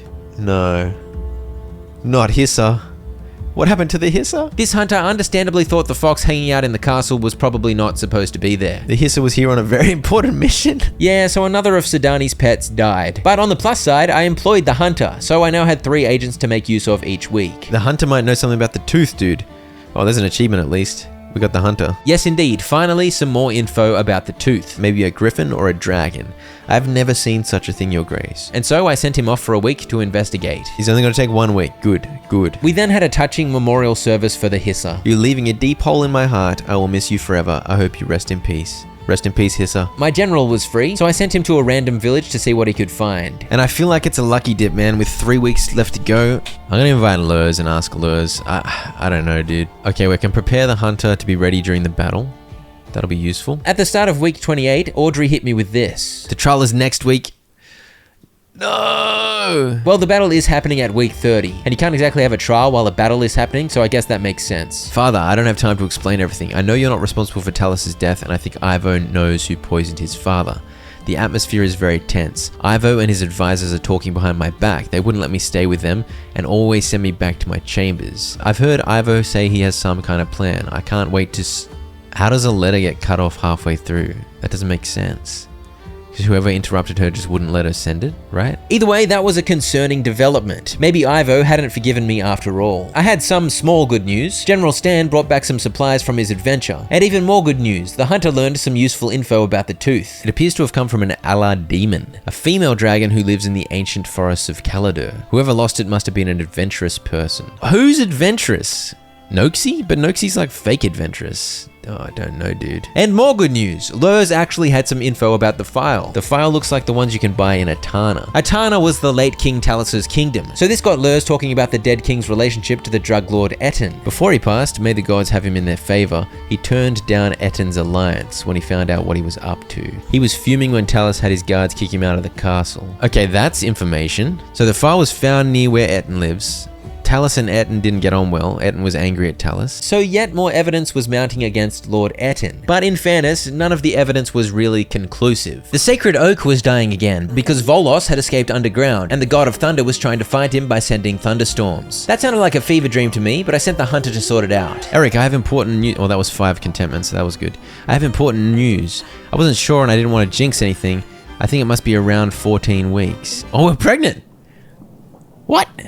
That's wonderful. So this old fella wasn't beyond it after all. The next peasant's village had been attacked by animals, but I wasn't able to help. I can't give supplies. Why can't I give any of these idiots gold, man? I can't help. Sorry. And the last dingus rambled about how much of a goose he is, as his wife disliked his terrible financial decisions and his bad personal hygiene. Yeah, shut up, dude. I'm not helping you. How would I lose 4 contentment because I didn't help 1 idiot? Oh, for goodness sake. I sent my general out to investigate a location, and I spent some time with the family celebrating Aurelia's pregnancy. And then it was week 29. Time for the royal trial to determine who it was that poisoned King Talus at long last. I didn't find out all my information. Welcome to the royal trial. My daughter Lorsulia was here, with her husband King Ivo. I began by calling the first witness, King Talus's advisor. I recognized Lady Lena over there.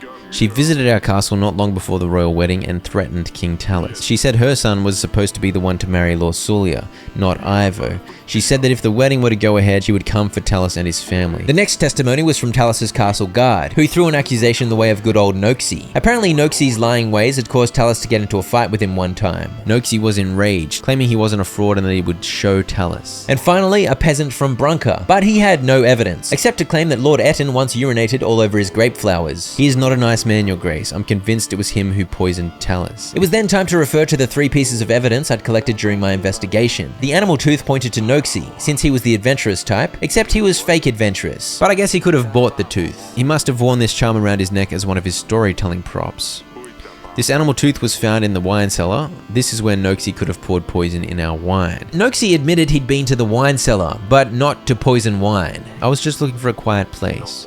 To talk to Lady Lonna, Sir Frederick's widow. Yeah, I think Noxie is definitely just an idiot, not a murderer. The next piece of evidence was the file, which pointed towards Lord Etten. Not only had it been found in Etten's territory, but Etten was at odds with Talis regarding oracle dust. With Talis' death, weaker borders with Etana might make it easier for you to distribute the dust beyond Davin. By poisoning King Talis, you plan to expand your business, isn't that the truth? Lord Etten had a decent rebuttal. Oracle dust was everywhere now. He didn't really have any trouble distributing it. It's true that, like, so many people have offered me dust. So the evidence against Lord Etten ultimately felt pretty flimsy. Finally, it was time to discuss the decorated letter on which the murder instructions had been written. This piece of evidence pointed towards Lady Lena. Only lords from the north decorate their letters in such an elegant way. I believe Lady Lena was the only northern visitor on the wedding night. I thought Etten was from the north. Okay, my bad. Lady Lena also seems to have a very good motive for wanting to kill Talis. She threatened to kill him if the wedding took place, and it did. She made a good point in response. If she wanted Lorsulia to marry her son, why would she kill Talis and not Ivo? And she claimed the decorations on the letter were not from her kingdom. And so, in conclusion, there was dodgy evidence pointing towards Lord Etten, Noxie the Dragon Slayer, and Lady Lena. None of it was conclusive, but I needed to provide an answer for Ivo in order to shift the blame away from myself. So I felt like I had to pin the murder on someone. I think Lady Lena is the shiftiest to me, man. I'm gonna sentence Lena. You have ordered the preparation of a poison. You have threatened King Talis in his own castle. You must be the one who made sure that King Talis would not leave the castle after the marriage. I sentence you to die.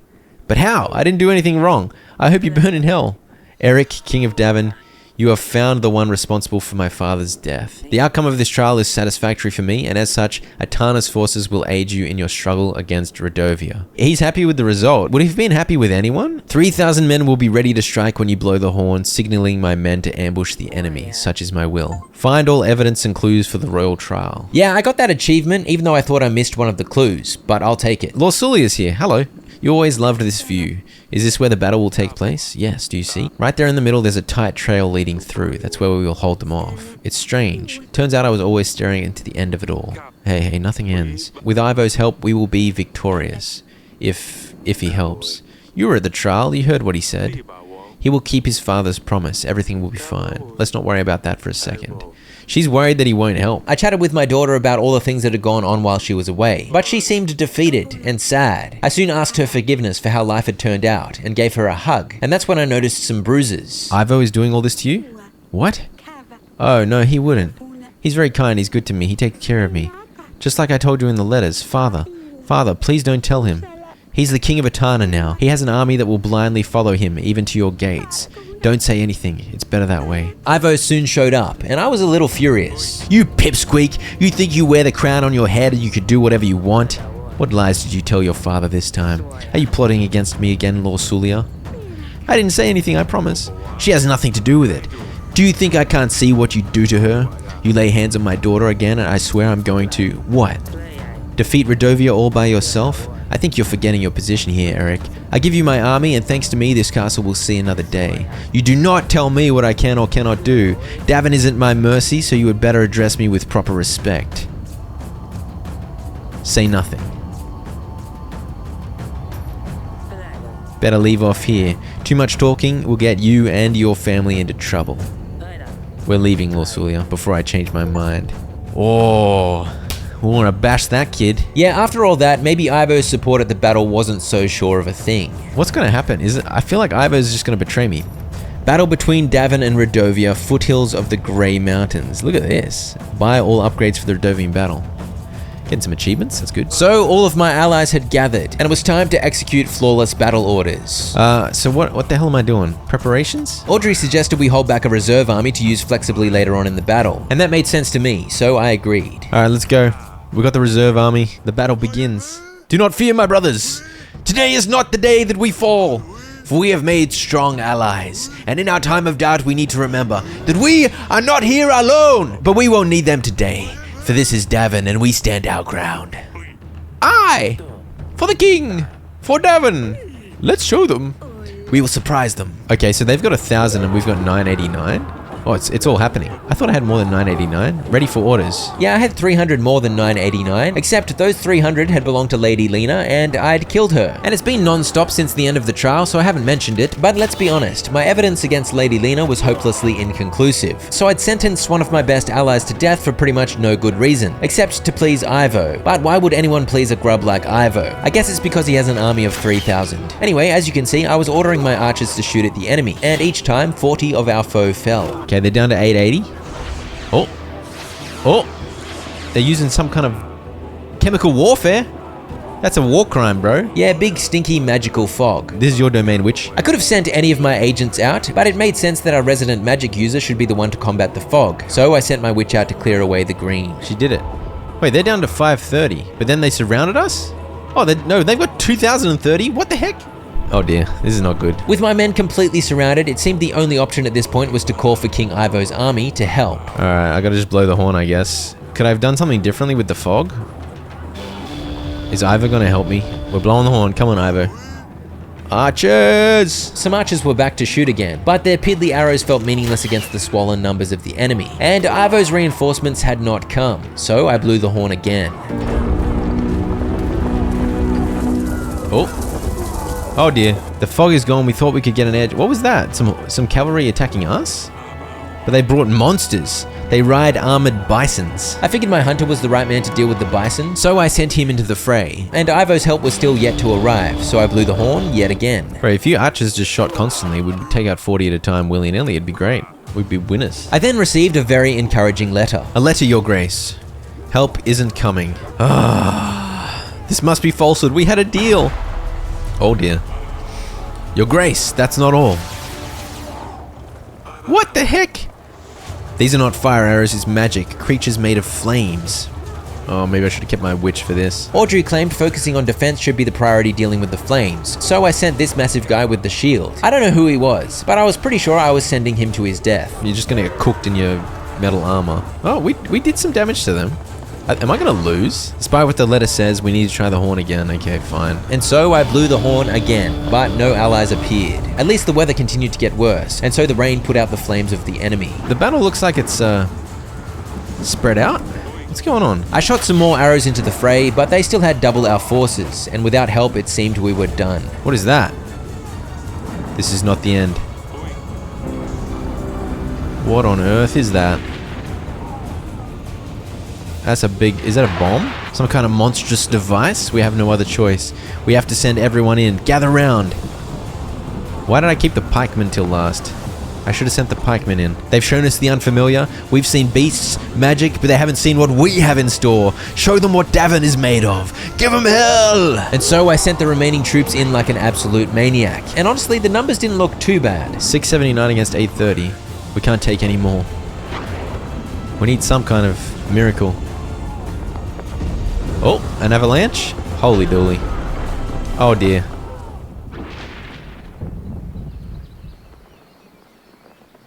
We survived with 20 people? I shouldn't have sent everyone in, huh? I shouldn't have sent everyone in. At least my army's tiny. I don't have to pay a ridiculous amount of supply. We were extremely lucky to win that battle, yeah. What are we going to do about Ivo, Your Grace? I don't know yet. Speaking of Ivo, he sent me a letter. I thought justice would find you through Radovia's hands, but I suppose I will need to step in. You didn't think that I would believe your alleged proof that you did not murder my father. Truly, it seems to me that you have sentenced an innocent person to death.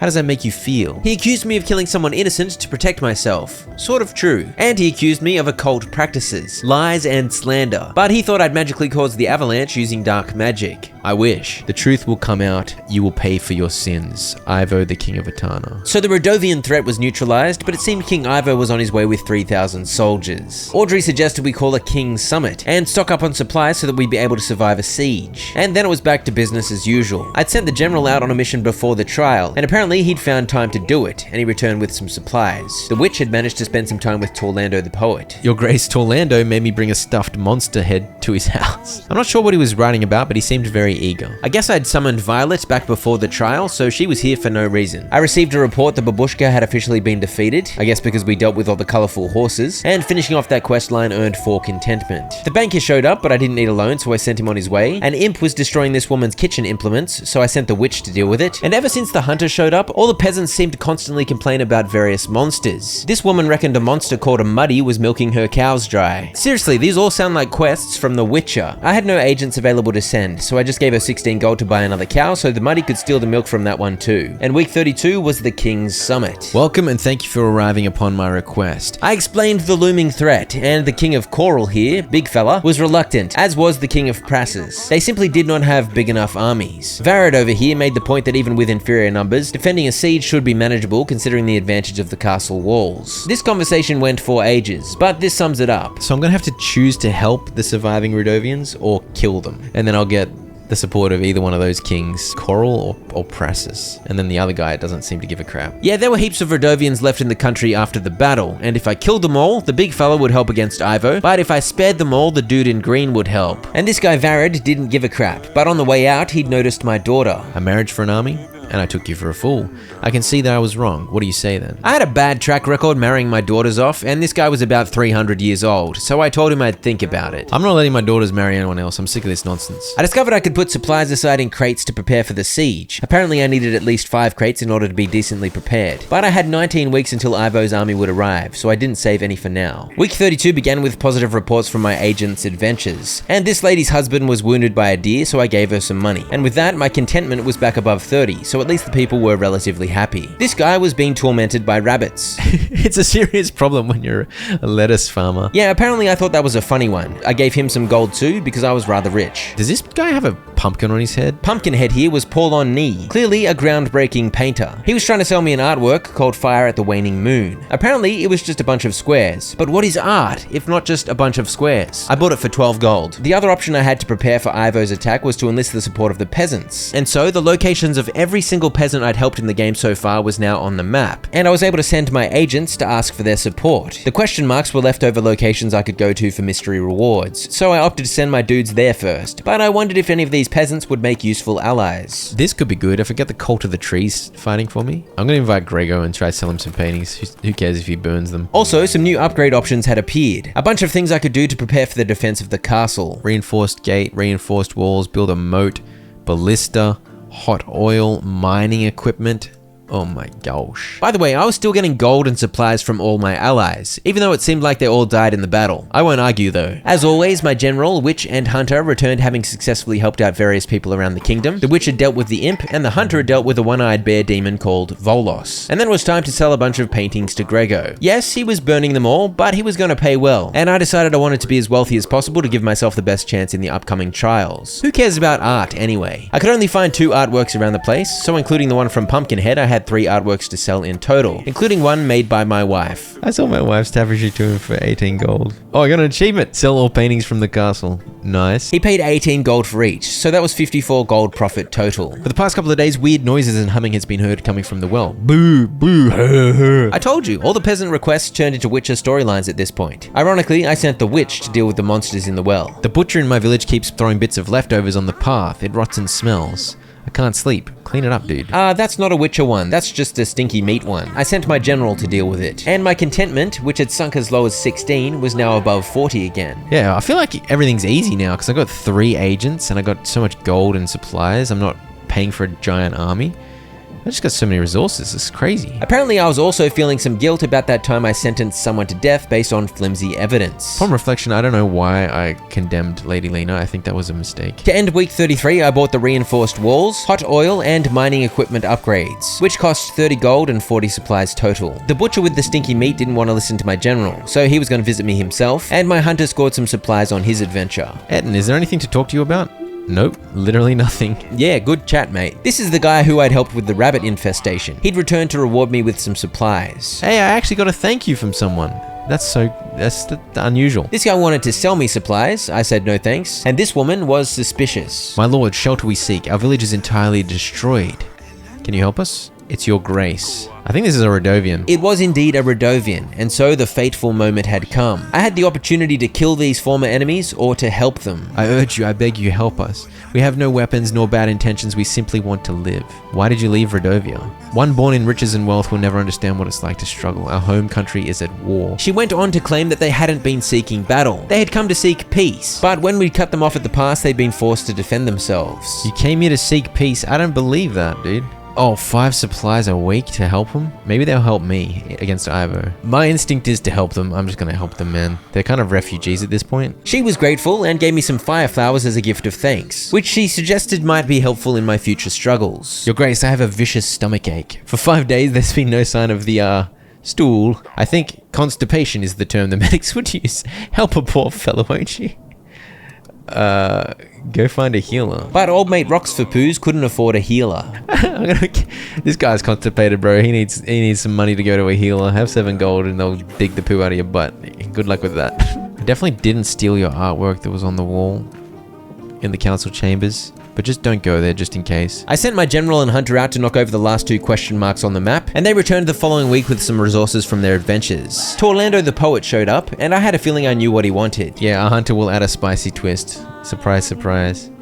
Go on then. I can't wait to hear this poem. I can't wait. That butcher with the stinky meat showed up, and he needed help repairing his cart, so I threw some gold his way, but told him he'd better clean up the flamin' stinky meat. And finally, a mercenary came offering 22 men in exchange for gold. I said no, even though my army was only at 70, because I still had some expensive upgrades to purchase. What if the final battle is like the last one? An avalanche just ends it out of nowhere. It doesn't matter how big my army is. That's kind of the feeling I'm getting. It might actually be like that. This week I sent my agents out to recruit some peasants, the Cult of the Trees crew, and also the butcher, because I reckoned his cleaver would go hard in the battle. Alright, let's get our first 2 crates of supplies locked in. I've told the villagers you wanted to see them regarding the call to arms. They should be here shortly. The peasants I'd call to arms had indeed showed up. Will you join my army in the upcoming battle? We can count on that. Yes! We got the Cult of the Trees. How many people is that? +6? Oh my gosh, bro. What is the point? What about you, Butcher? Of course, Your Grace. Our village is the cleanest in Davin. Seems like each peasant group is 6 soldiers. Like, is there any point, man? I don't know. Your Grace, a package from Atana? A mysterious package from my enemy, with no note whatsoever. This could be a trap. We should dispose of it right away. Should I open it? I'm gonna open it. Oh! A scarf? Huh, all that worry for nothing. It must be from Lorsulia. She's still fine.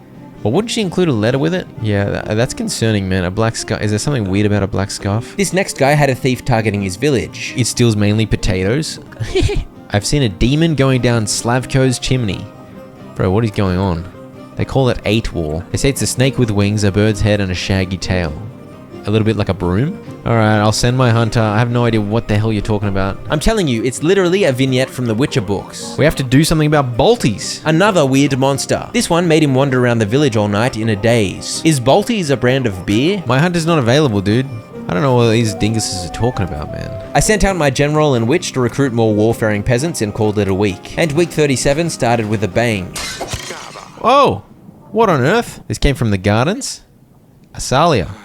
Oh, what is she up to now? I immediately headed to the gardens to see what all the commotion was about. Asalia had a new outfit, a new archery set, and a foreign object in her nostril. Got a ring in her nose? Oh dear. This was the influence of the barbarians in town, according to Aurelia, but Asalia didn't appreciate them being called barbarians. Are you still meeting Maya? She was indeed still meeting Maya, and it was Asalia's arrow that had broken the throne room window. She'd cut her hair, ruined her dress, and was just generally being a bit of a rebel. You know how it is. I guess I'm a big softie, because I said, just let her play, it's fine.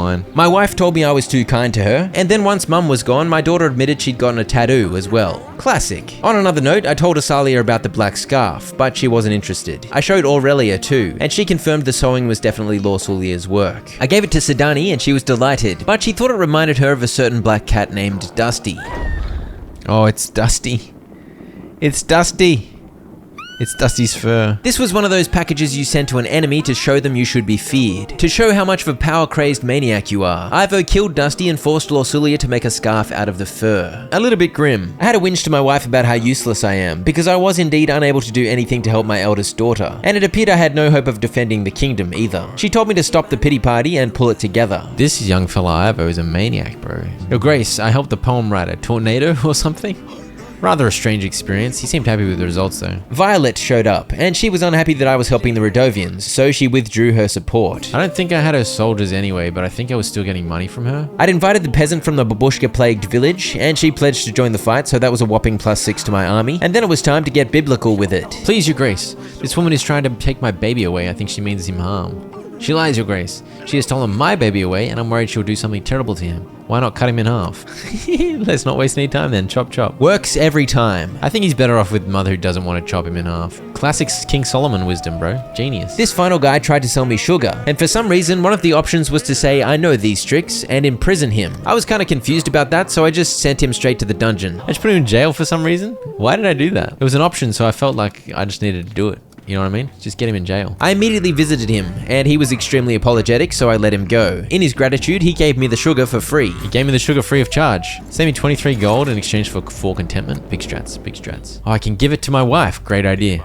Great idea. Have some sugar. And that's how the sugar man helped me provide my wife with delicious sugar, as a small comfort during these trying times. I sent all 3 of my agents out to summon some peasants, and I should mention I was still getting 10 soldiers per week from the training grounds upgrade I purchased before the battle, so my army was now 124 men strong. Secure 4 crates worth as well. And I was getting low on gold since my staff cost 31 gold weekly, so I gave the witch a week off to save money. Week 38 began with the arrival of a letter. Father, I've tried sending letters. I've tried to tell you at the wall. Ivo always found a way to stop me from contacting you. I knew about Ivo's plans, but I couldn't tell you. Ivo threatened me. If I said a thing, then he would not only come for you, but my sisters and mother. He threatened to skin them alive. Ivo is frantic. He is mad. He believes that by getting rid of you, that he will heal his mother and avenge his father. To hell with him, Atana, and his god. Father, I'm scared, but it will be better this way. I can see now that there is no way out of it for me. Tell Sidani I'm sorry about Dusty. Tell Asalia to follow her heart, and tell mother I love her. There's no way out of it for me? What? Don't hold back, I love you. What do you mean? Is this a goodbye letter? Yeah, exactly. It sounds like a goodbye letter to me. I will find that scumbag and flatten him into the ground. It's all my fault. I shouldn't have sent her there. I spoke to the peasants I'd summoned and added a few to my ranks, but some of them started saying no. Okay, some of them don't help. I sent the hunter to help this guy hunt down mud bugs, and I couldn't help this last fella. But all of that was overshadowed by the letter I'd received. I explained what was going on to my family, and it was definitely a case of bad gone to worse, as there was nothing we could do to help Lorsulia. I saved up a 5th crate of supplies. I'd invited the crazy drunk guy, but he was predictably unwilling to help fight in the upcoming battle, and my wife asked me to visit her later. And then came the itchy idiot. My face is itchy, my legs are itchy, my butt, well, you get the idea. I've heard the touch of a king can cure all manner of ailments. So the itchy idiot wanted me to touch him with my kingly healing powers. Yeah, go on, touch the itchy guy. Approach and be healed. Oh. King Eric touches the itchy peasant's face. I think I feel it working, your grace. I shall come back sometime and let you know how the healing process went. I sent my general out to help this pastor, and I paid my wife a visit in the bedchamber. Eric, this is Delilah, a local witch. I think there's a way to lift the curse. This witch thought it likely that we had indeed been cursed, and she wanted to perform a somewhat risky ritual that should help. But as long as you help us, the chances for a boy are very high, certain almost. I'd have to help with the ritual by repeating some incantations, and Aurelia's spirit would leave her body. I do not want to do this. It's too risky. We'll be fine without a son, man.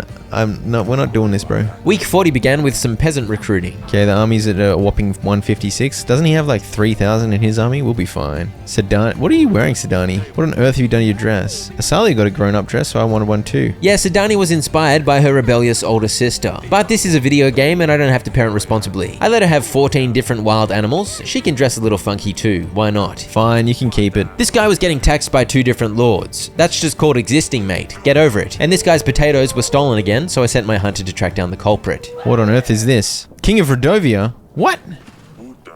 Your Grace, we have found the Rodovian king, the monster himself. What? What? You did well. Eric, I finally get a chance to talk to you. How many years has it been? Is this actually Bayron? What the heck? I was afraid you would come one day. I didn't expect you to arrive as a king with an army. Of course not. What are the chances that a common thug would go after a king? But I managed anyway. Before I send you off to the headsman, tell me. I asked him why he came here. He said his nation was embroiled in civil war. And then I swear he was gaslighting me, because he made it seem like he came here peacefully, hoping to secure an alliance and a better future for those following him. I seem to remember some rather threatening letters. So this guy's trying to paint himself as not that bad a guy, man. What are you talking about? I asked him about the curse, and he said his witch friend's curses never work, so I shouldn't worry about it. The curse she did doesn't even work? Just as well we didn't do that weird ritual last night. The battle was fierce. It's quite a welcome buddy you gave us for sure. When we were crossing the trail, we didn't want to fight. You left us no choice. What do you mean I left you no choice? We used whatever we had at hand. Surprisingly, we did quite well. He definitely had surprising battle tactics. I'm curious about... I asked him about the magic fog, which he said was just incense they used to create a barrier, and they'd hoped to escape in the confusion to avoid battle, but when it didn't work, they surrounded my men. I asked about the monsters they'd attacked us with. They were just transit bison. I asked about the fire they'd spat at us. Those were just fire flowers that they usually use as fireworks. I asked about the big killing device, and apparently that was just another thing they'd built hoping it would help them escape. Basically, it's painting, like, all the tricks they had in the battle were not nefarious. They weren't trying to fight, they were just trying to get through. But then he was sending like threatening letters. So what do you mean? You know I had no other choice. You would do the same for the ones you love, wouldn't you, Eric? Let me go and I promise we won't cause any more trouble. I don't want your daughters. King Fabian will not help us if I sentence him to die. So those guys even want me to let go the king? I'm just gonna let him go then, I guess. I'm letting all of them go. I already let some other refugees go, so I have to let him go or else I won't have a supporter. Yeah, so I let my enemy go free. He told me he wouldn't forget it, so I hoped that meant he'd return the favor before long. By the way, it seems a Radovian already managed to conquer a Divernian's heart. My daughter seems like a good fit for your Asalia. Maya is his daughter? Oh my gosh. I can't believe I just let the king that tried to kill us... Like, what is going on? I think we made a mistake. We misunderstood this whole situation. Baron never wanted to go to war with us. How is that possible? So I don't know about that one. What about those letters? What about Radovians attacking our villages? This is what happens when you communicate via carrier pigeon. I've always said if you've got an issue with someone, hash it out face to face. The last thing you want to do is communicate via bird-powered text messages, because before you know it, it's World War III. I'd gotten the ballista upgrade by this point, and to end this week, I decided not to pay any of my agents, and instead used the gold to buy the reinforced gate upgrade. It was then time to hear Torlando's epic poem. It was not epic. There he was, strong and sweaty, back from his quest. Unsheathe your sword, General. Let me see its excuse me? The Beastmaster, here he comes. I hoped you would wait for me, he says. He pulls his own monster out. I detect no innuendo whatsoever. I think it's a lovely poem. Let's move on. His itching sickness is healed. I feel like my entire body is starting to itch, Audrey. Oh dear. Perhaps if you touch yourself, it will heal faster. Sadani, talk to me about the bear, dude. What's his name? Slapper? Sadani! Yeah, Sadani found a bear somehow. What a legend. I can't let you keep him, he's scary. He's not scary, it's Wojtek.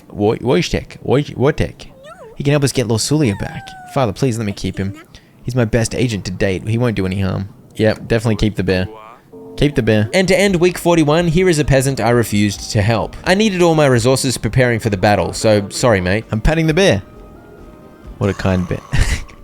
What a kind bear. I'm saying to her, if anything happens, come get me straight away. But if anything happens, a bear will have mauled her to death instantly. So, yeah. I only hired one of my agents this week to save some more gold. No, I'm not helping you, bro. I don't have 28 gold to spare.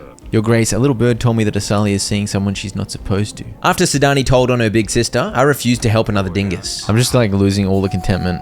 I don't care. This next guy was preparing for Marzana, an annual contest in which 3 villagers compete to make an effigy which they burn and drown in order to welcome the spring. Seems good. I refused to help. Sadani's words proved true, as I found Maya was back in the castle grounds hanging out with Asalia. Not supposed to be in the castle. I love her father. Yeah, apparently they weren't just childhood friends anymore. They were now in love. Generally, the notion of 12-year-olds being quote-unquote in love makes me mildly skeptical, but then again, in this medieval setting, girls that young are married off for the sake of alliances. I asked Maya what she had to say, and she was respectful about it, so that was something. And I'd chosen mercy regarding her father yesterday, so I guess the fact that she was a Radovian was no longer a concern. I told them they could hang out. It's all good. I feel like this is completely unhinged. I let the king of my enemies free. I'm letting the king's daughter hang out with my daughter. Well, at least one of our daughters is just doing what she wants. The others are hostage to a crazy man. So I'm just not going to send anyone out this week, and I'm going to build the moat, and then we're done. Yes, indeed. With that, I now had every possible upgrade in preparation for the upcoming attack. In week 43, I recruited a few more peasants into my army. I loaned 50 gold from the bank, and the fortune teller showed up, trying to sell me a bunch of stones this time. I was not interested in any of the stones. No stones, please. I hired all my agents again for week 44, and it was another quick one as I refused one merchant. I sent the witch to go help with a disease affecting this dude's village, and this guy was from another of the villages celebrating Marzana. But I had supplies to spare this time, so I helped him out. And then I received a most troubling letter. Oh dear. Your daughter Lorsulia was accused of treason, blasphemy, and witchcraft. Yeah, this was all nonsense, of course. Ivo reckoned Lorsulia had magically made the mountain collapse during the battle. But what do you think the punishment for Lorsulia was? Not without great grief, I feel obliged to inform you that after many long debates and attempts to expel the devil of Lorsulia, it was deemed necessary to ultimately cleanse her body by flame. Oh my gosh, and pray to God to forgive her soul. Ivo, the king of Etana. The Mad King. Yeah, that's a pass out worthy one. That's definitely the right time to just pass out. Oh why, oh why, oh why. Oh man. I don't know what to say. Al-Usulia gone. How do we let this happen? I thought the Rodovians were a band of barbarians, but it turns out they were more civilized than the royal crown. That was a devastating turn of events. But with a severely weakened army, it felt there was little we could do to survive, let alone to get revenge on Ivo. I spoke to Sidani about the death of her sister, and Asalia too. I would tear out his guts if only I got hold of him. It's not like he's any taller than me. Yeah, we need to get Asalia on him, honestly. All seems lost at this point, man. What a nightmare. As a family, we then shared a moment atop the wall where Lusulia loved to spend time. I saved up an 8th supply crate and pushed forward to week 45, during which I recruited a few more peasants, and I was pleasantly surprised the only visitors I had were people offering their condolences and gifts to honor Lusulia. Bunch of anecdotes about how lovely Lusulia was. Literally all of them are just being kind and giving gifts. It was quite nice. Beyond that, I kept sending my agents out into the field. Keep recruiting peasants, that's all I can do. That's all I have left. I pushed the army up to 240 in week 46, and the week ended with the capture of some Rodovian soldiers. Look how big they are, dude. They're massive. My men wanted them killed, but I of course simply let them go. Our land has seen enough of death. Let them go. Yeah, my soldiers aren't happy. Yeah, that wasn't the most popular decision, but I needed to stay consistent in my treatment of the Rodovians if I wanted to secure an ally in the upcoming battle. I've helped so many random people around the place. What a good king. Now come fight for me. To end week 46, I enjoyed a lovely time of council with the kings. Obviously, I'd ignored Varad's proposal to marry Asalia, so he didn't show up, but the other two blokes came, and only one of them was happy with me. Mr. Greensleeves thought I'd been noble and just, sparing the lives of the Rodovians, while the big fella thought it was pathetic. Well, at least I got someone's support. Torlando's back. I don't want to hear it, bro. We are a hit. The Spice Behind the Royal Curtains, Volume 1. is a true sensation. An absolute bestseller. We have no choice, Your Grace. We have to keep on going, make more, write more. People want to read about royal intrigues, battles, and arguments, but most of all, they want to read about the spicy details. Huh, people are weird, aren't they? Not me, though. Yes, you are, you big weirdo. Torlando knew how to give the people what they want, and apparently that was quite profitable. Oh, by the way, your cut of the profits, Your Grace. After all, you play the main part. Wait, what? Yeah, I made 42 gold from the saucy poem, but I'm not sure it was worth it. Not gonna lie, I kind of don't care about all these villages that need help anymore. I'm just like, alright, I'll help you if you want. Join my army. I helped as I could, but the enemy was just 3 weeks away, so it just felt like busy work before the chaos. I spoke to Asalia, and she had this to say. I'm leaving, Father. Me and Maya are going to travel the world. Yeah, I kind of saw that coming. I don't want to attend banquets or wear puffy dresses. I want to ride a horse. Me too, Asalia, me too. And if I said no, I'm pretty sure she would have just run away in any case. The moment I chose not to marry her off to Varad was the moment I set her free, so I told her to go on her adventure. Alright, see you, mate. Good luck on your adventure. There you go, I needed that for an achievement, so... That's the only reason I did it. Otherwise, I'd be like, get back in your room, girl. As usual, I told my wife about the huge decision I'd made after I'd already made it, instead of involving her in the decision-making process. And that is, of course, the key to a healthy marriage. What about you, Bear? What do you think?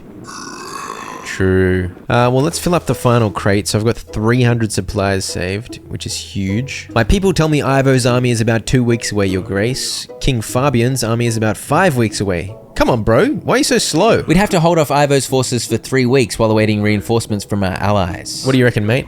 Bear in the council chamber. What's the bear doing? Are you alright, Sidani? What? Wojciech? It's too big and he didn't notice he would run into things. I knew this was a bad idea. We need to put him down, Hunter. What? Bro, chill. He's not dangerous. I obviously let the bear stay, because obviously. One more accident and I will put him down myself. I can't kill the bear, man. The bear's gonna be my greatest asset in the fight. As I helped out this peasant who'd hit hard times, and then chatted to my wife about the bear incident, I pondered which was worse, letting my 12-year-old leave home, or letting my even younger daughter hang out with a bear. Actually, it was probably marrying my eldest off to a maniac murderer. That definitely takes the cake. This carnival upgrade had been available for ages by this point, and I decided to get it just to be thorough, and in week 49, I hung out with some dinguses with strange effigies. Your Grace, we are ready for the contest.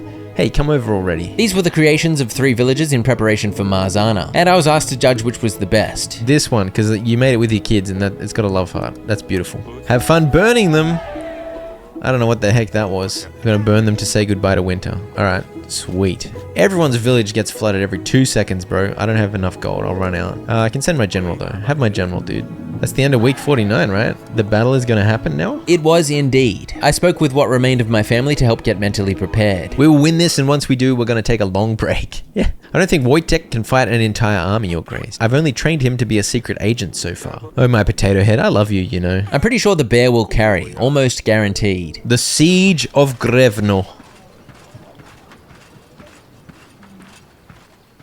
Where are they? And so it was week 50, just 20 weeks after our last big battle. But this time we had an army of only 304 men, though we had at least managed to fortify the castle pretty well, which earned me an achievement. I hear Queen Aurelia gave birth to a girl.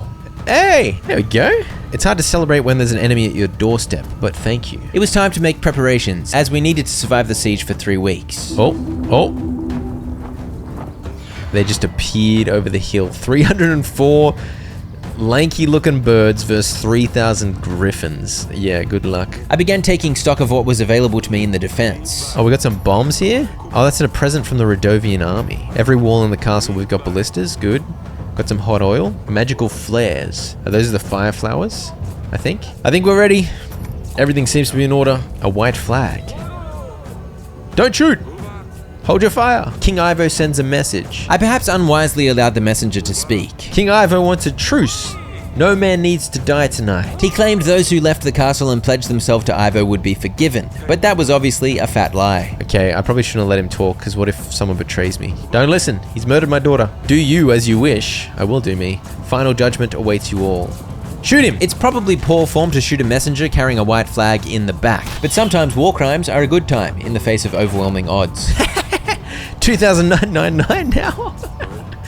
I headed downstairs to tell these slackers to get up onto the wall, and when I ascended once more, the field of battle was looking a little more full of enemies. Oh, they just suddenly marched that in like 2 seconds?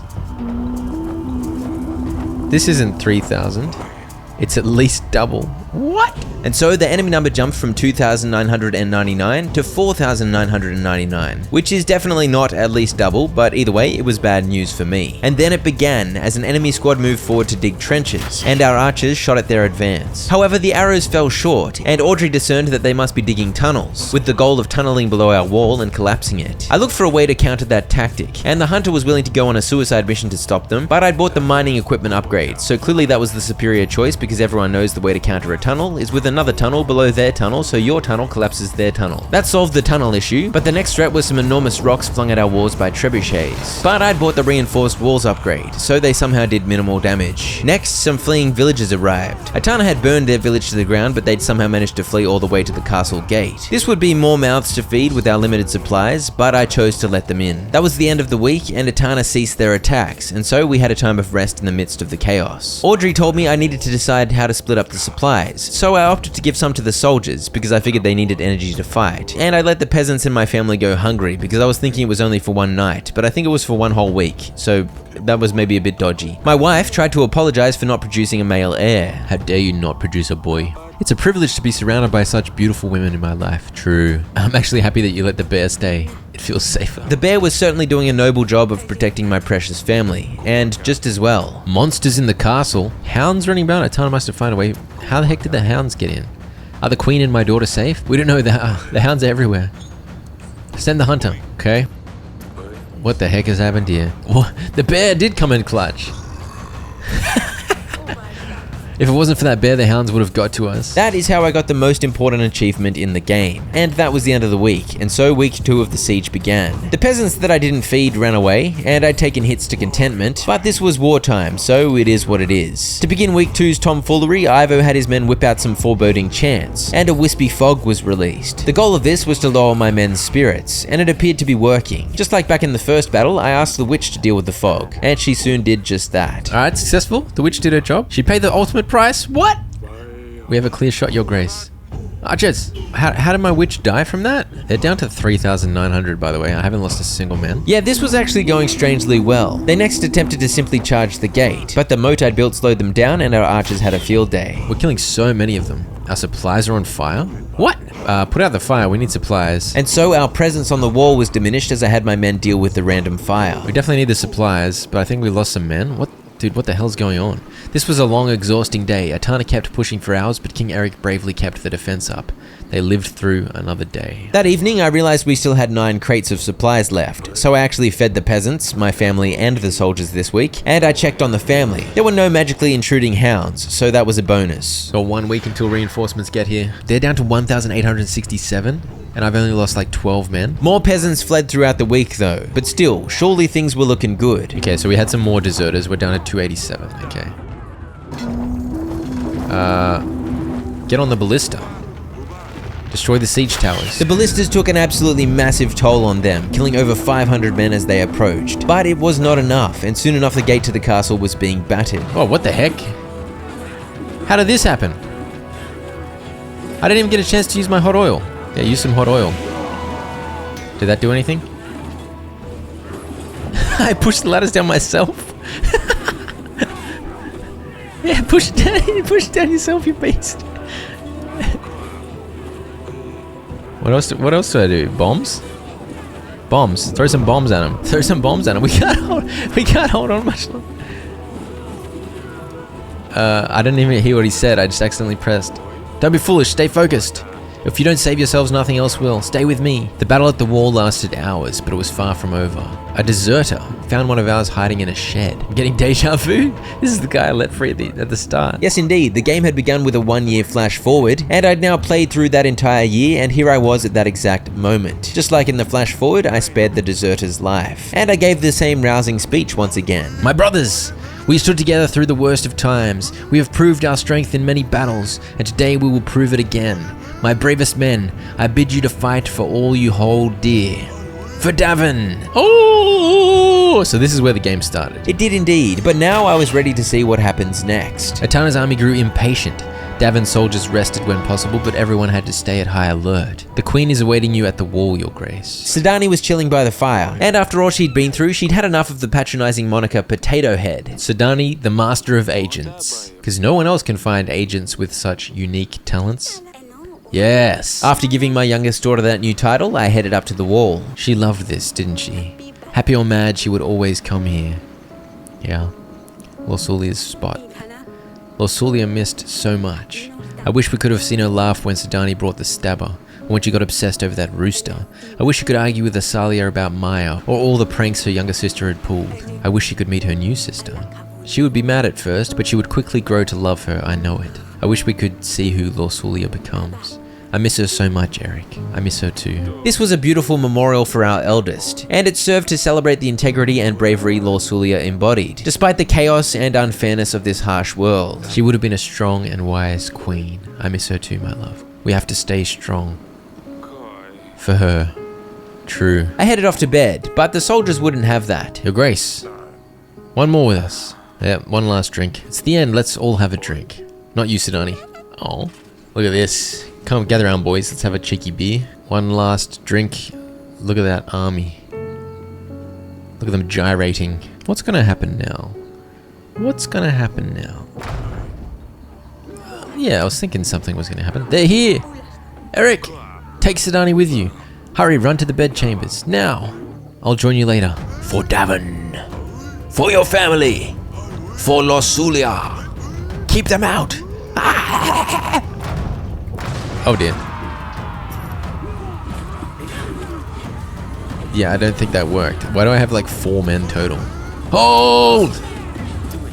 There's too many of them. No, hold. Reinforcements coming any second. My family is safe in the castle. I won't leave my men. Stay with me. Hold! Was that brave or dumb? Where on earth is Fabian? And so, after all that, despite preparing to my utmost, despite making flawless tactical decisions, Atana had breached the castle and all hope was lost. But at least Aurelia was ready with a particularly hefty looking vase. Holy moly. We got a top-down view?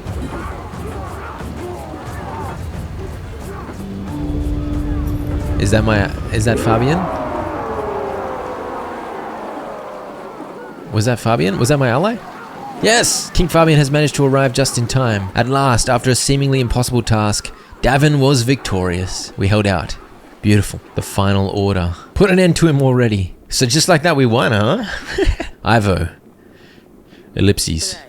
You did it. 5,000 men didn't manage to get through these walls, nothing but a scratch. Why did the gods listen to you?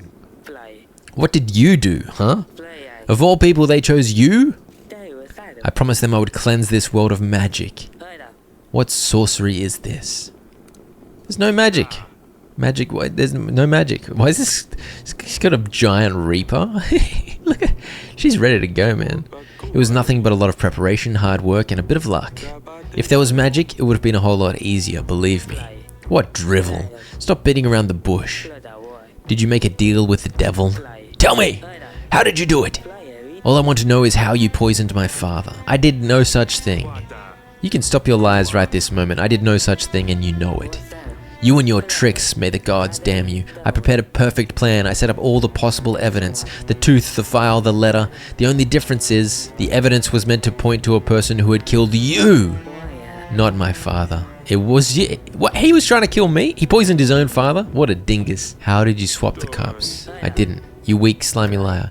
You disgust me. You're gross. Weak, slimy, gross. He's all slimy and sticky. Kinda gross. I looked for him everywhere. I've stirred up every pot, even in the kitchen. That's it. Smudge the snail. Sheer luck. What? If it wasn't for Sidani's snail, I would have been served the poisoned wine. Sidani said she stirred up every pot in the kitchen. That's when she must have changed the cups. The poisoned drink that was meant for me was instead served to Talus. This cannot be. This cannot be. Unbelievable. I was defeated by a snail? Yeah, you idiot. And that's the story of how a snail named Smudge saved my life. You were charged with the poisoning of King Talus and attempting to kill me, the King of Davin. Treason, massacring civilians, waging unjust war against the Kingdom of Davin, and most of all, the ruthless murder of Princess Lorsulia. She deserved none of it, and as such, you... Off with his head! Let him rot in the dungeon. He does not deserve mercy. You will be met with the final justice. You're a fool to think this will change a thing. Atana is brave, proud. My men will never let you rest once they hear their king is dead. Brace yourself, for the age of wrath awaits you. Maybe, but you won't be here to see it. And so, King Ivo was put to death for his crimes. Do you ever think I could befriend a Radovian bison? It would be such a great agent. Don't lose Aurelia or Sidani.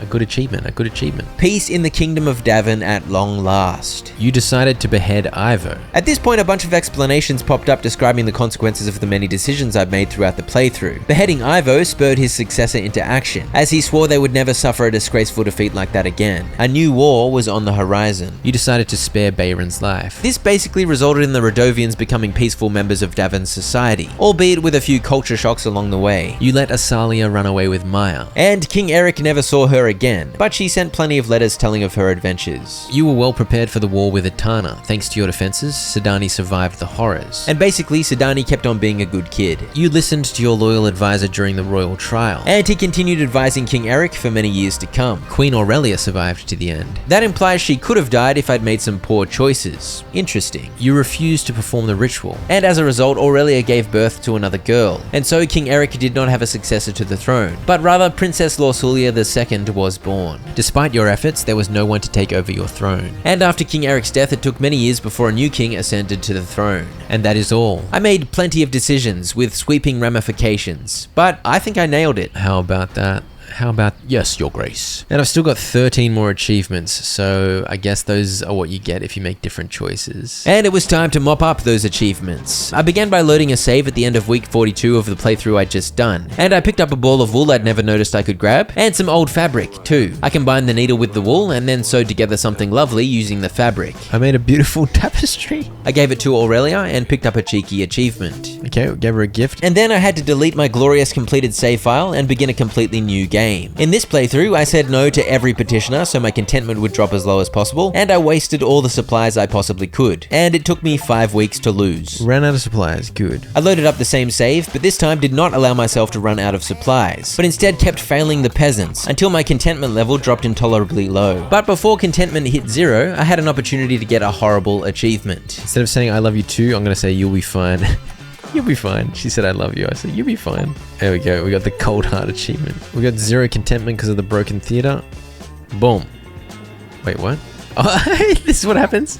We want food. We want gold. Yeah, if you let the contentment fall to 0, the people rise up and rip you to pieces. And that was another achievement knocked over. For the remaining achievements, I started yet another playthrough. And in this one, I played through the entire game again. Except this time, I was a mad king. Right at the beginning, I killed the deserter. When Pietro was acting crazy, I decided to lock him up. And he actually felt much calmer and saner in jail. Pietro likes being in the jail. He feels safe. It turned out he had a huge army too, as he gave me a whopping 4 soldiers as thanks for throwing him in jail. When the tavern was overrun by pimps and turned into a brothel, I told the tavern keep he should be thankful for the extra profit, and gave him 28 gold so he could hire guards to make it safer. I also got in on the Oracle Dust trade this time, as I helped Lord Eden with his business and earned a little profit for myself in the process. I bought up any Oracle Dust I saw on offer and sold it to Lord Eden. I also chose to help the drunk old guy, as I gave him 7 gold to clean himself up. The tavern keep soon returned to tell me business was booming at the brothel, so that was a wonderful achievement. Successfully turned the tavern into a public house. This meant I earned 4 gold a week instead of 3 from the quote-unquote tavern. When Joven killed the drunken abuser Frederick, I had him put to death for murder. And here's the drunk guy, all cleaned up. The 7 gold I gave him paid off, as he used it to get his life back together. This, and actually helping Pietro, were basically the only positive things I did in this playthrough. Everything else was garbage. Although, as I was playing through, I didn't spend much money on upgrades, so I was hoarding heaps of gold. And I tried to help as many peasants as possible to see how high I could get the contentment. By week 27, I had 277 gold hoarded and 51 contentment. At the royal trial, I refused to blame any of the suspects for the poisoning of King Talus. And so Audrey sacrificed himself because he knew we needed someone to take the blame in order to appease Ivo. And as he confessed, I was forced to put him to death. In retrospect, Ivo was of course impossible to appease, but Audrey didn't know that at the time, and so I got the thank you, old friend, achievement. During the battle against Rodovia, I had basically nothing. All I've got is Lord Eden sounds. But of course it didn't matter. The battle was ultimately settled by the avalanche. I accepted old man Varad's proposal to marry Asalia and forced her into a life of unhappiness. She did not appreciate it. She gave me the triple dot.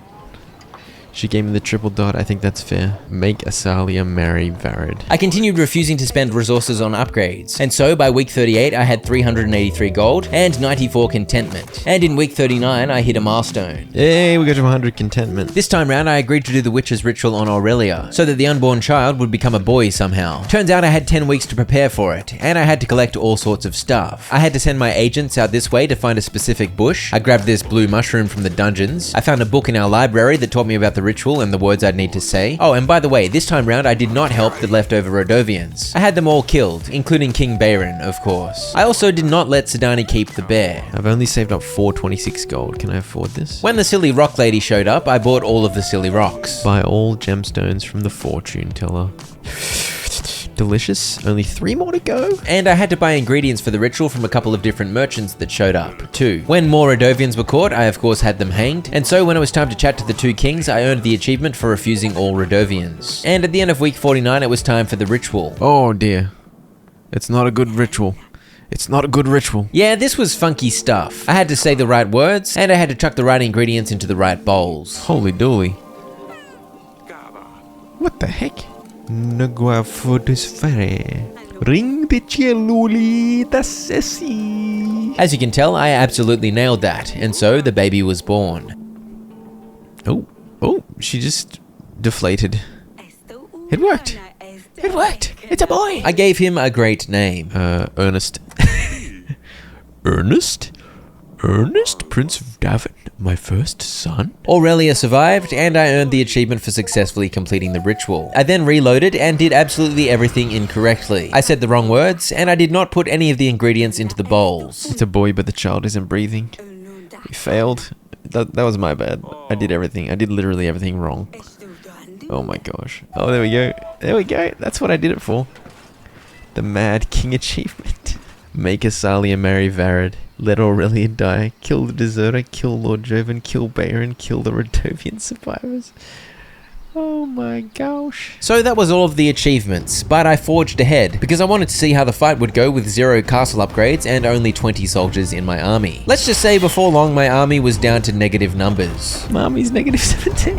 And by the end of the week it was down to negative 58. I just lose. You didn't gather enough army to defeat the enemy. King Eric did his best. Eric and his family paid the highest price, and the acquisition of Davin expanded the borders of Etana. The contentment of my people was like 150 at the end, but our army was 20 and ended up at like negative 50. And so now we're all dead. But at least they were content before they were dead. 100%. Complete. Complete.